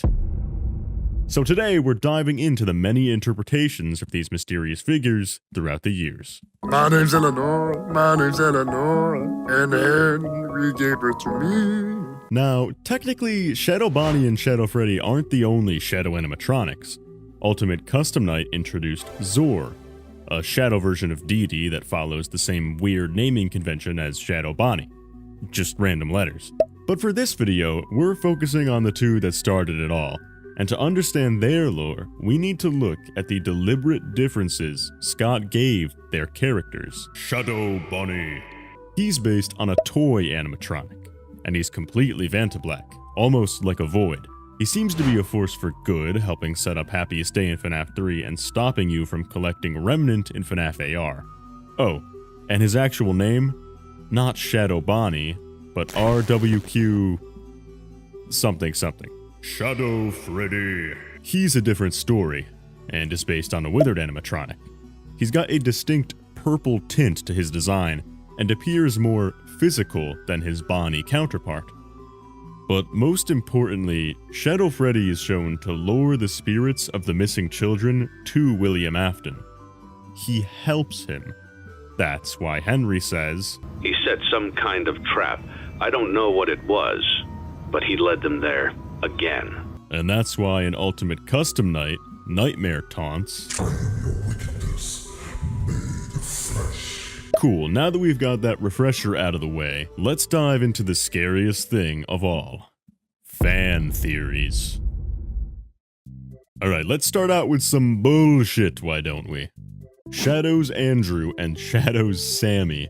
These theories basically rely on Andrew or Sammy being one of William's first victims, using the Stage 01 minigame as proof. In the FNAF 3 minigames, we revisit Stage 01 as Shadow Bonnie after one of the 3 kids there goes missing. You know who else goes missing? Sammy. And the Silver Eyes. Yeah, that's seriously most of the reasoning here, but the problem is that the Twisted Ones explicitly states that William never took Sammy. He took Charlie. Some argue that since the novels and games are different continuities, maybe in this version, Sammy did get taken. But if that's true, why is it never brought up, ever? Same thing with Sammy as Shadow Freddy. It's just fans trying to cram a character into a role because it sounds cool. And you know what? I have the same problem with Andrew being one of the Shadow Animatronics. There's no real evidence, given Shadow Freddy's role as a helper to William, and the fact that Shadow Bonnie is around after Andrew should have moved on. I can't see this being the answer. But fear not, my friends, because this doesn't mean that the Shadows can't be a dead child. Enter Shadow Victim, and this one I actually like. It argues that the crying child becomes Shadow Freddy, either through direct possession or just by manifesting through the sheer amount of agony he's experienced. One of the biggest pieces of evidence? The footprints in Midnight Motorist. A lot of people think these footprints belong to Shadow Freddy visiting Michael, and honestly, that does make sense if it's the crying child coming home. We've already talked about how Shadow Freddy has an oddly physical appearance. He's a lot like Golden Freddy in that he has mass and weight, but can also teleport and act as a ghost. Golden Freddy literally does this in the FNAF movie. He shakes the taxi when he enters it, but just vanishes when they're outside the pizzeria. And narratively, if Michael was one of the people having the FNAF 4 nightmares, then the final boss of his nightmares being the very brother he killed, in some way, shape, or form, is simply poetic. But there's a problem. Why would the crying child help his father by luring more kids to him? Why would he be described as William's wickedness made flesh? That doesn't fit. If anything, I'd say the crying child's spirit fits better as Nightmare Fredbear, because of UCN. But Shadow Freddy? I think he's something else entirely. But that relation brought the community to Shadow Golden. This theory says that Shadow Freddy and Golden Freddy are actually the same entity, perhaps both originating from the crying child. The evidence? Their identical poses in FNAF 2, Shadow Freddy's broken jaw in FNAF World, and the fact that their colors are opposites on the color wheel, yellow and purple. And this dynamic repeats again in FNAF 4 with Nightmare Fredbear and Nightmare, 2 near identical designs mirroring Golden Freddy and Shadow Freddy with the same gameplay mechanic. And you know what? It doesn't stop there, because FNAF 3 gives us Phantom Freddy. But he's not based on Withered Freddy. He's Withered Golden Freddy. Note this same missing ear and the same wires. So we have our Golden Freddy in FNAF 3, but what about his shadow counterpart? Yep, that crumpled suit that sometimes appears in the corner. That's 3 separate cases of Shadow Freddy and Golden Freddy having this yin and yang relationship. And their abilities, as mentioned before, the same. Both can teleport and flicker in and out of existence. But their personalities, that's where the split happens. Because in UCN, Nightmare is presented as malicious, while Nightmare Fredbear seems more vengeful. Oh, goddamn. That's why I think only Golden Freddy holds the crying child's soul. Shadow Freddy may be connected to the bite victim, but he's not the kid's consciousness. He's more like a fearful reflection of him. And speaking of fearful reflections, let's talk Nightmarion. Nightmarion replaces Nightmare in FNAF 4's Halloween update, and both characters serve the same function in the story. They embody pure fear. Their UCN voice lines reinforce this, with Nightmarion literally calling itself the fearful reflection of what you have created. And that reflection term might apply to Shadow Freddy as well. Maybe Shadow Freddy isn't a spirit at all, but is a manifestation of agony and fear itself. And if that's the case, where did he come from? One possibility is take cake to the children, William's first kill, his first true act of evil that we know of, which happens under Freddy's nose. Maybe Shadow Freddy is born from that moment, the first spark of agony. This could also track with the missing children's incident or the nightmare experiments. Every time William generates massive amounts of suffering, Shadow Freddy could have been It worked. It worked. It manifests. And Shadow Freddy, he's one of these manifestations. Shadow Bonnie too. Theorists always argue over which event created Shadow Freddy. But if I had to guesstimate, I'd say it's all of the above. I think Shadow Freddy first began forming while the bite victim was suffering, whether from his brother's bullying, the Fredbear suit, or maybe even experiments done on him.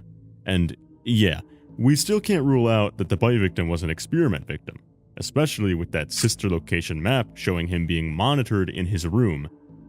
Kinda like how I'm monitoring the subscribe button, and if you don't click it, I'm gonna give you nightmare gas. After the bite of 83, Shadow Freddy grows stronger by absorbing agony from the missing children's incident and from the nightmare experiments, until eventually Shadow Freddy becomes so powerful and so tied to the agony William creates that he can be used like a tool to lure the original MCI kids to the back room in Five Nights at Freddy's 3. And get ready, audience, because here comes my first ever theory on this channel regarding Shadow Bonnie. Because I think he's a very similar entity, but ever so slightly different. Remember, his texture is pitch black, his name is just a jumble of random letters, and he glitches all over the place. Here's my hot take. Shadow Bonnie might be the agony imprint of the DCI. Think about it. He's glitchy and has that jumbled name because he's literally a fusion of multiple tormented children's agony. He's chaotic, unstable, formed from several victims. It's also why he looked like Toy Bonnie, because the event that spawned him happened in the FNAF 2 location. And after sifting through years of theories and all of the 2 pieces of evidence Scott has given us, this is the best conclusion I can come to for the Shadows. Shadow Freddy, an agony creature that William slowly formed and conditioned to do his bidding, and Shadow Bonnie, an unstable mess of an agony being, out of control and formed all at once through the collective agony of 5, or 6 maybe, dead children in the same place. No FNAF game has caused as much confusion as Five Nights at Freddy's 4. And just about a decade after its release, the community still doesn't agree on what Scott was going for, with new theories popping up all the time. Today, we're taking a trip down memory lane and examining the evolution of FNAF 4 theories to find out if anyone actually solved FNAF 4. The problem with FNAF 4 is this: with each subsequent release in the original quadrilogy, Scott hid the lore deeper and deeper, hoping that the community would forge sharp enough theorist shovels to dig it up. FNAF 1's lore is exclusively in phone calls that are overtly stated to you, as well as in newspaper clippings on the wall. FNAF 2 introduces hidden death minigames, as well as the dream sequences. And FNAF 3 goes further, having you access minigames by uncovering hints in another set of minigames. But by the time we got to FNAF 4, Scott had finally hidden the clues so deep that nobody could find them. But luckily, he left behind a series of clues to help us out. That is our quest today. Use these clues Scott left to try to figure out what the best solution for FNAF 4 was. The clues are: what is seen in shadows is easily misunderstood in the mind of a child. In the FNAF 4 minigame, why would the tiny toy Chica be missing her beak? And finally, 4 games, 1 story. There's possibly a fourth one, that being, have you thought about who the security guard is? matpat reads this off on the stream, but there's no screenshot of Scott ever sending this, so it's not weighed as heavily. Scott had never worked this hand in hand with the community before, but even with Scott's help, theorists were still unable to figure it out. So Scott took to Steam and made a post. No one, not one single person, found the pieces. The story remains completely hidden. I guess most people just assumed that I filled the game with random Easter eggs this time. I didn't. What's in the box? It's the pieces put together. But the bigger question is, would the community accept it that way? The fact that the pieces have remained elusive this time strikes me as incredible and special, a fitting conclusion in some ways. And because of that, I've decided that maybe some things are best left forgotten forever. To this day, Scott has never confirmed what the true interpretation of Five Nights at Freddy's 4 was. And the meaning of the game has likely been steered in such a drastically different direction that we may never know what the original story was. But that's why we're here today, to try to put the pieces together. There are 3 attempts at this I'd like to cover, in order of oldest to newest. Theorists' first attempt to solve FNAF 4 resulted in Dream Theory. Popularized by matpat, Dream Theory was controversial, to say the least. It's actually generally considered to have been the correct answer at the time of the game's release, though that opinion has become more and more contested as time has gone on. Let's dive into Matt's video to examine his solution to FNAF 4's questions. Of the 3 clues Scott gave us that day, the most damning one was the last one. Why would tiny toy Chica be missing her beak? What? In the FNAF 4 minigame, you can talk to a small girl on the playground with toy versions of Bonnie, Freddy, and Chica, but her beak is missing? During the stream, we were all like, Scott, please. But when we looked, sure enough, there it was. A few orange pixels laying on the ground. What? Seriously? This was the crucial detail all of us had missed. And yet, for as absurd as it may sound, those 5 pixels changed everything, upending a year worth of theorizing. Because that missing beak directly parallels FNAF 2's new version of Chica, who loses her beak when she goes on the attack. It was something we all had written off as a graphical glitch or a design choice, not as a clue to the meaning of the entire series. And yet, here it was from the creator's mouth. And that is when it started to click. FNAF 2's shiny new animatronics. What are they called? Toy animatronics. And that's not just a cute name the community came up with, like Freddles. It's right there in the custom night menu. It's canon. That's a strange name for a bunch of robots, right? Unless it's meant to be taken literally and then they're all just a bunch of oh my god. What if they are toys, and this is all just a dream scenario inspired by these little guys? The first clue Matt talks about in his video is the toy Chica one. And to me, that clue out of all of them is the most important, because Scott specified there are no random Easter eggs in this game. That toy missing its beak means something significant for the overall story. It can't be something as simple as the girl broke her toy, so it just happens to look like Toy Chica in FNAF 2. This detail means something. Otherwise, Scott wouldn't have listed it in the series of clues meant to help us solve the entire story. That is why I think the Toy Chica clue is the most important of all the ones Scott gave us. He's pointing us to an exact set piece with lore significance. It's our job to use our knowledge of the franchise to try to explain what this could mean. Each theory we cover today will have a slightly different take on why that shit fell off. In this interpretation, matpat establishes a causal link.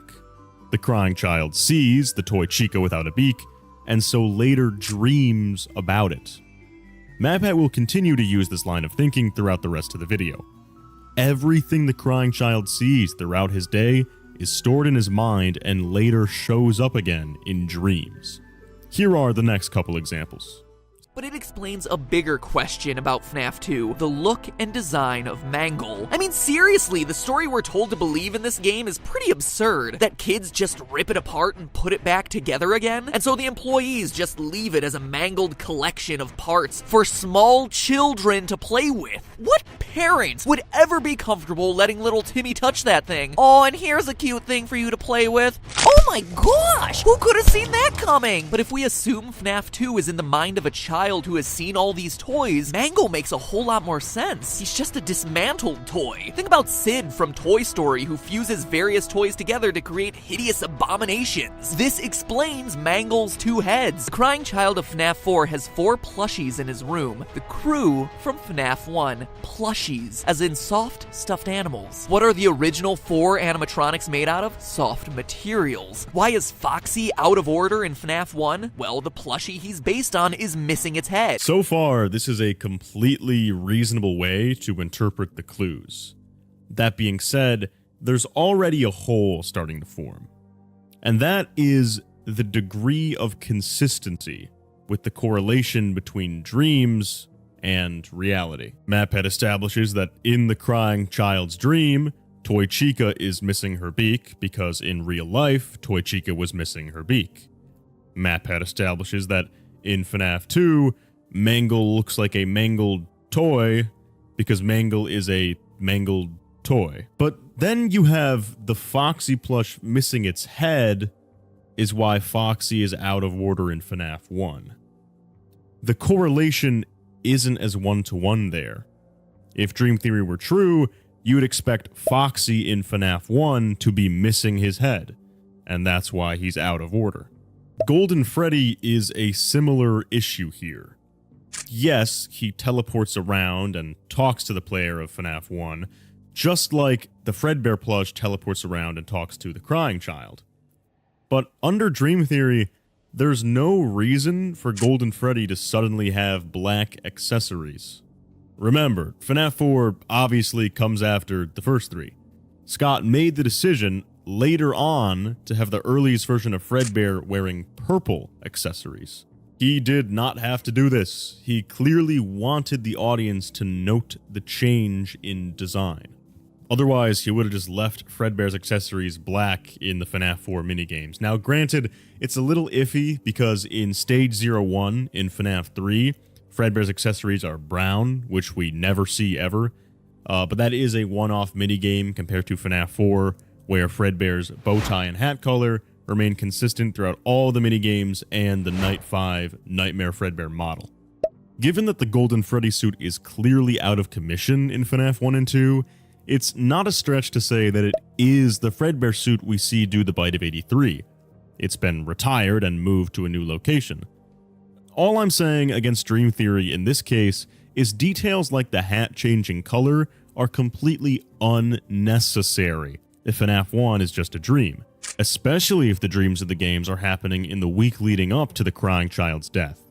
It makes no sense for him to see the plush every day, the robot every day, and the TV show every day, and then go to bed and dream about an out-of-commission Fredbear suit that randomly has black accessories now. But let's get through the rest of Matt's examples. In fact, every game, design detail, and animatronic can be explained under this theory. The recurring elements of the phone and the fan, right there from some of his favorite toys. The fact that no one in their right mind would work in a place like this? Dream. Firing an employee for something like odor? It's a child's imagination of what employment is like. How about the weird metaphysical hoops that you have to jump through to access FNAF 3's minigames? Well, dreams have weird rules where dialing codes into cinder blocks makes perfect sense. FNAF 3's Springtrap is directly inspired by the girl in her golden body finger puppet that pinches and traps her finger. The idea that the animatronics stuff you into suits comes from this girl spreading the urban legend that if you die, they hide your body and never tell. I want to bring your attention to the detail of recurring imagery that matpat brings up here. Recurrence has long been a theme in FNAF and is especially relevant today. So much so that it was actually called out by the director of the newest game in his interview with Dawko. There's these certain themes that start re-emerging. I call it thematic repetition. They say like, what's the saying? History doesn't repeat, but it rhymes. It's sort of like that, right? These ideas that aren't necessarily direct one-to-ones, but there are these like churning, narrative motifs that come around again. And I think we see a lot of that, and having that emerge as a prequel is a really interesting dynamic, right? Because what does it say about, right, this like the sequel influences the prequel, yes. Right? matpat is absolutely correct in this theory that history is repeating itself. His explanation for all the recurring motifs and imagery throughout the games is dream theory. Again, here's some more examples. Balloon Boy is the dream version of this kid, excited to go to the birthday party. They even have a single balloon each. Even the oddballs of Shadow Freddy and Shadow Bonnie fit under this theory. They're the product of the crying child being freaked out by the shadows that Golden Freddy and Bonnie cast onto the wall. So let's tuck it away in the back of our minds that whatever the explanation for FNAF 4 is, it must explain the repetitive imagery across time. Moving on to the next clue, we have what is seen in shadows is easily misunderstood in the mind of a child. While I think that the TOYSNHK hint is the most important overall, I think this hint is the strongest point towards dream theory, because it directly implies that a key part of the overall FNAF story is a misconception that the child has. The only possible thing I can think of regarding this is the purple guy stuffing an employee into a suit. That is the only thing overtly shown in the shadows that this kid sees that also later goes on to be a recurring motif in the timeline. And I don't think it's referring to the fact that the crying child secretly snuck out and went to go see Charlie's murder, because there's no possible way you could have figured that out at this moment in time. So this is actually great evidence for dream theory. The child is afraid of what he perceives as a murder, a stuffing in a suit. He will later fabricate the 5 Freddy's murders in his mind because of this. We'll get into other ways to interpret this particular detail in our other 2 theories we're talking about today. But for now, good one, Matt. I have no rebuttal to this. If you guys have one, start a conversation in the comments below and subscribe, because it really helps the video in the algorithm. Now it's time for the weakest part of Matt's theory. Play the clip. Are you ready to have your mind blown? Listen to the sound that you hear at the end of every night of the first 3 games.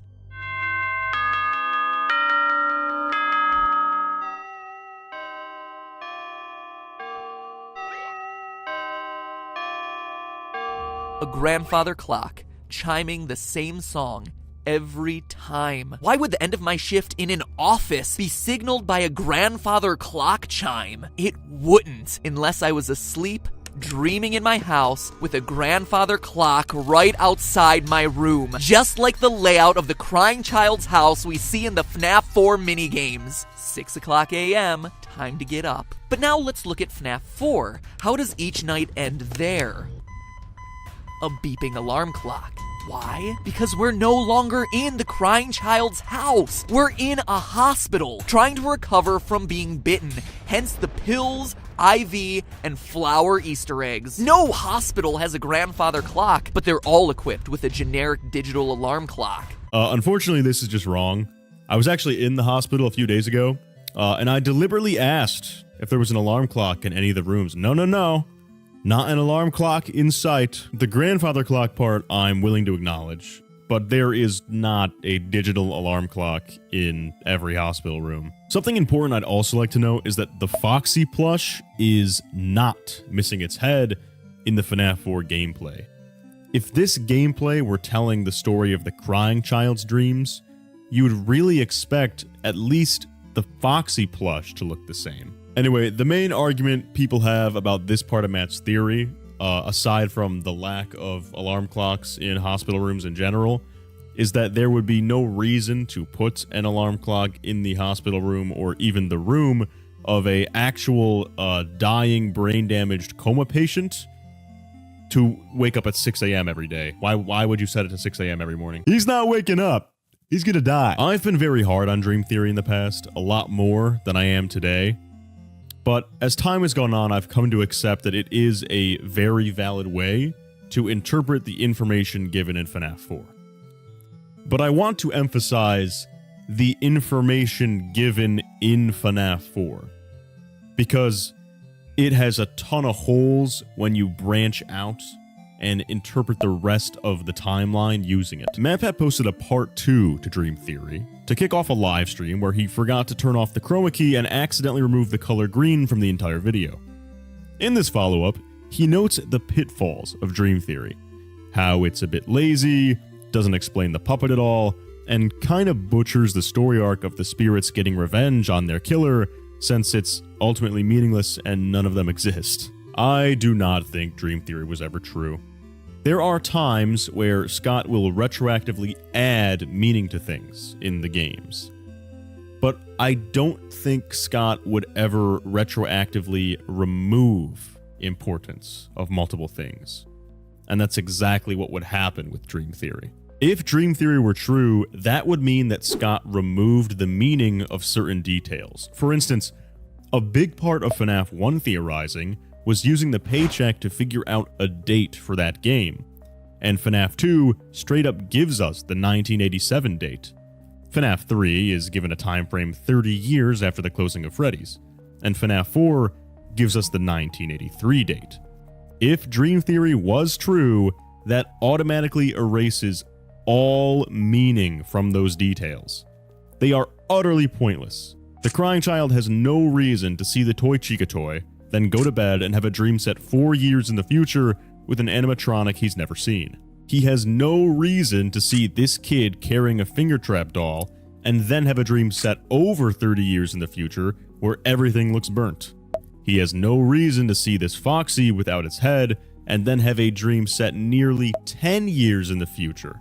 In Dream Theory, the crying child can do inflation calculations. He is able to understand the exact amount that an employee would be paid in 1987. The crying child also understands the subtle humor of corporate indifference despite being like 4 years old. These kinds of things are my main issue with conceding that Dream Theory was true at the time. Matt's connections here are good. They make sense, but it's the details left behind that make this such an unsatisfying answer. I recently ranked all the theories you're seeing today with my theorist friends on a live stream, and we all agreed this wasn't satisfying and probably wasn't it, given the massive chunk of the story that's left unanswered. For evidence, okay? I am a firm believer that there are many ways to interpret the same point.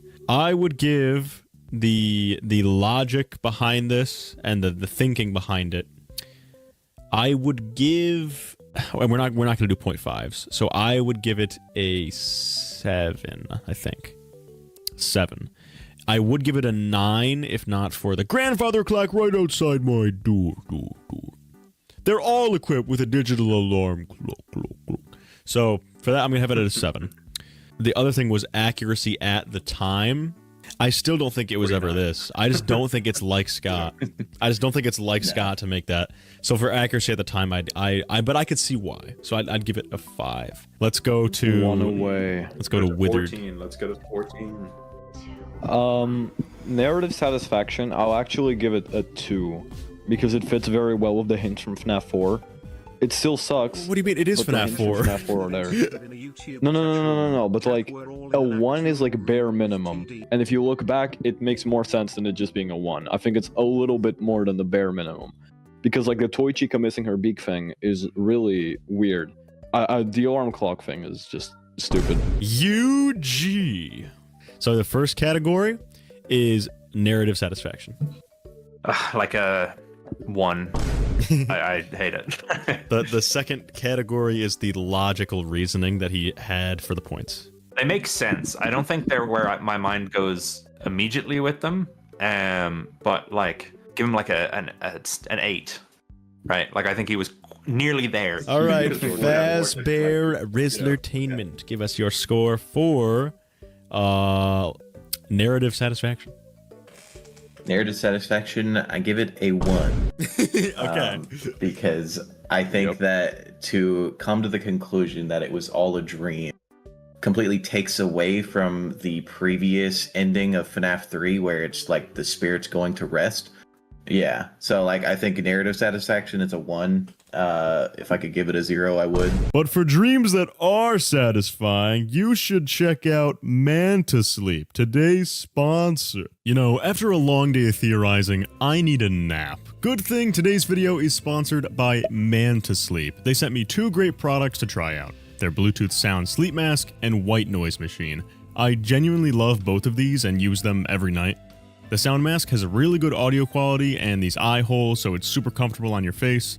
And unlike other Bluetooth sound masks, the speakers are very thin, so you can lay on your side super comfortably. I'll usually use this when falling asleep listening to audiobooks. The white noise machine comes with a bunch of soothing presets to relax you. My favorite are Looping Rain and Looping Ocean Waves. I generally turn this on when relaxing or meditating. It genuinely has made a difference in my sleep, so I recommend you give their products a try with the link in the description and the code TDREADS for 10% off. Next up, we're going to discuss Memory Victim, colloquially known as godvictim. This takes all the thinking points of dream theory, but reaches a conclusion that gives the crying child a different role in the story. Instead of seeing all these things and then dreaming about them later, the crying child sees them before his death, and then as the spirit in Golden Freddy, and with powers we know he has because of the logbook, alters the physical world to reflect the shattered remains of his memory. Instead of dreaming them up, he makes them manifest. TOYSNHK in FNAF 2 is missing her beak because Golden Freddy is still there. Mangle is mangled because Golden Freddy is still there. I like this because it's consistent with Golden Freddy's powers throughout the games and other continuities. We know that he can make It's Me appear in front of our eyes, and also the posters on the wall swap to posters of crying children. Additionally, in the Week Before interactive novel, Ralph is able to hear the Bite of 83 play out through weird psychic mindisms. In the survival logbook, the spirit of Crying Child speaks exclusively by altering pre-existing text, changing what's already there. This is a bit better narratively because it doesn't make the entire story meaningless. In this interpretation of the timeline, everything happens like we thought it did. We just get extra context into Golden Freddy and their power system. I think it also works better because of the details that you can include from other games. The changing of the accessories from Fredbear still has its meaning, so do the dates of all the games. It keeps the reason to have FNAF 2 in 1987 and FNAF 1 later than that, because they're actually happening. And Fredbear's hat color is changed for a PR rebrand after the bite. So it's consistent with Golden Freddy's powers throughout the FNAF media, and it doesn't make Scott have to remove the importance of details. But the problem is that the scope of the Crying Child's influence under godvictim kind of butchers the story anyway. Is someone influenced to design Balloon Boy because the Crying Child saw a kid with a balloon? Do the Shadow Animatronics manifest because the Crying Child saw shadows? Does William Afton run into Springtrap and die because this kid said he had a finger trap toy? Does William Afton end up stuffing kids into suits because this girl said that bodies get hidden? It removes a lot of agency in the story. Some godvictim disparagers will complain that it makes no sense because there's no good reason for the bite victim to get these special powers after his death, and for none of the other kids to get them. But it's demonstrated repeatedly in every other continuity that Golden Freddy does have a unique set of powers. So luckily for the godvictimeers, it doesn't actually matter if it makes sense, because it's true. Once you accept that Golden Freddy does have a special set of powers, you just have to find out what those powers are. You also have the character of Andrew in Fazbear Frights, who's unique in that his agony is particularly potent and can influence pre-existing objects to behave more violently.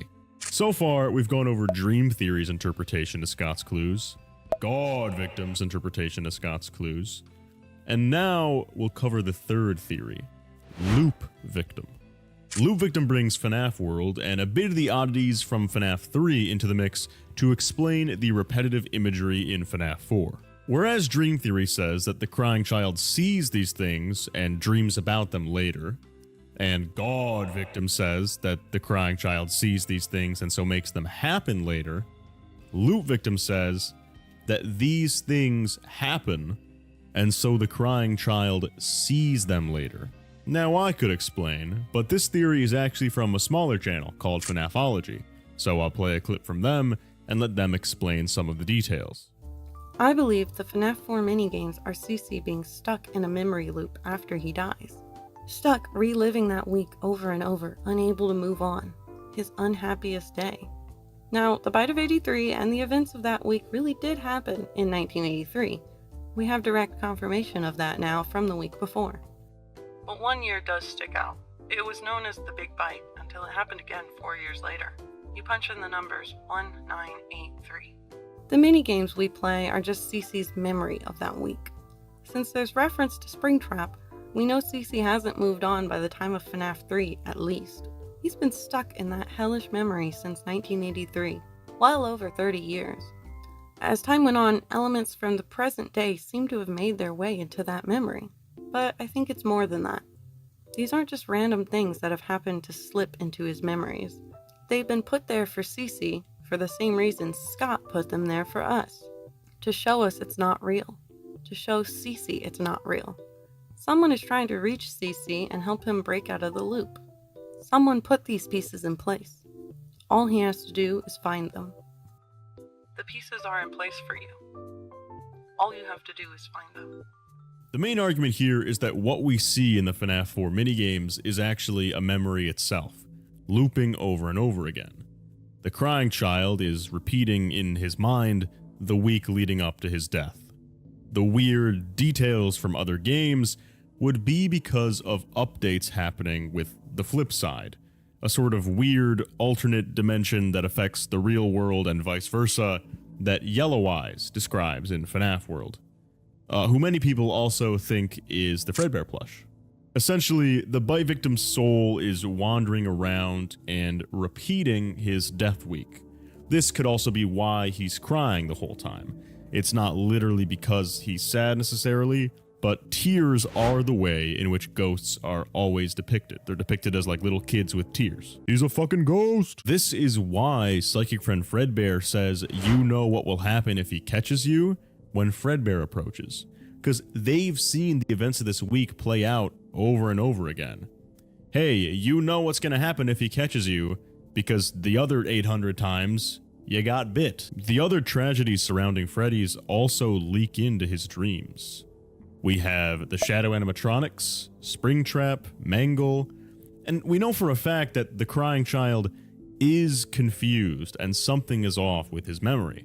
The entire purpose of the survival logbook is to show the interaction between the bite victim and another spirit, a spirit who is trying to help the bite victim recover his memory. It is a similar dynamic to what we see play out with the Fredbear plush and the bite victim. Here's FNAFology elaborating some more. It's clear that Glitch Bear and FNAF World's clock ending are connected to the FNAF 3 Happiest Day minigames. So what? Well, the non-Easter eggs we see in FNAF 4 are also directly connected to the FNAF 3 Happiest Day minigames. Balloon Boy Kid links to BB's Air Adventure. The toy Chica missing her beak connects to the Chica's Party minigame. The Mangle toy in Elizabeth's room links to Mangle's quest.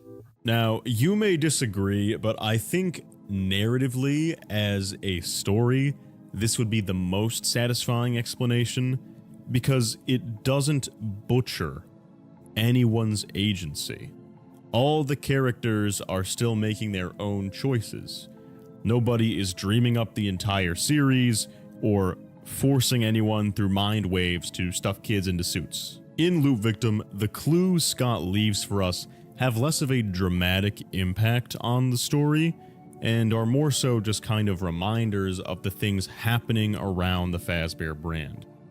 This theory also explains the weird omnipotence of the Fredbear plush, because it's just something inside the Golden Freddy suit with him who has also been reliving and witnessing these memories.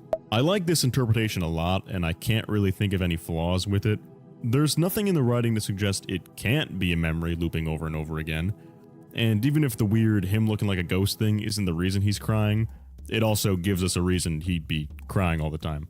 Imagine if you were in a Diavolo death loop constantly, you'd probably be pretty bummed out too. I find myself split in a situation where I like this interpretation for the FNAF 4 minigames and godvictim almost equally, and I like them for different reasons. To an extent, Golden Freddy influencing his surroundings is interesting, and we know he can do it, but the extent to which he would be in control in godvictim takes a lot of agency out of the story. And I like a loopvictim because it kind of develops the relationship between Cassidy and bitevictim if true, but it seems even more complex, unknown by many, and Scott has not directed us to it since FNAF 4. But the good news is, I think the community has solved this much. The key to that era of FNAF is the crying child's relationship to his surroundings in those minigames, and how he relates to their counterparts in the other games. It is up to you to interpret that. Let me know which of the 3 of these theories we went over today you like best in the comments right now, and subscribe to increase the size of my wallet. Now you may be asking, but T-Dreads, what about the box? And that is a good question. That is an important thing to solve. We just did a 36-minute video on that, but in classic Scott Cawthon fashion, he released a new detail that kind of upturned the whole conversation after I already put that podcast up. In the FNAF 2 movie trailer, there is a shot where Vanessa takes a small rectangular box out of her closet in the Afton house, and inside it is a bunch of trophies. No, not literal trophies like for sports, but reminders of the kids that William Afton has killed, little tokens of his murders. There's a jar of marbles, there's a little handheld mirror, and of course, Garrett's plane. Now, it's obviously unknown how literally we should take details in the movie when relating to the games, but as far as the box goes, where we've basically gotten nothing since like the 4th closet, this is pretty fair evidence to suggest that what's inside the box are memories or items that represent the memories of the missing children's incident. Some things are best left forgotten. The saying that Scott puts above the box is kind of similar to what Henry says when burning down FNAF 6, and Henry's mission in that game is to erase the memory of everything that started that, to kind of get rid of the MCI murders, let everybody rest. So maybe we finally do have an answer to the box after all these years. Tokens for Afton's murders. Thank you so much for watching this video, and if we can get it to 4,000 likes, I'm actually planning to release a really huge video going over every single matpat FNAF theory and kind of judging how he did. So yeah, if you'd like to see that, go ahead and hit like, and if you're looking for something else to watch, we have the aforementioned 36-minute breakdown of the box and the theory surrounding it, as well as the previous entry in this series, the quest to solve Golden Freddy. Thank you so much for tuning in, and I'll see you next time.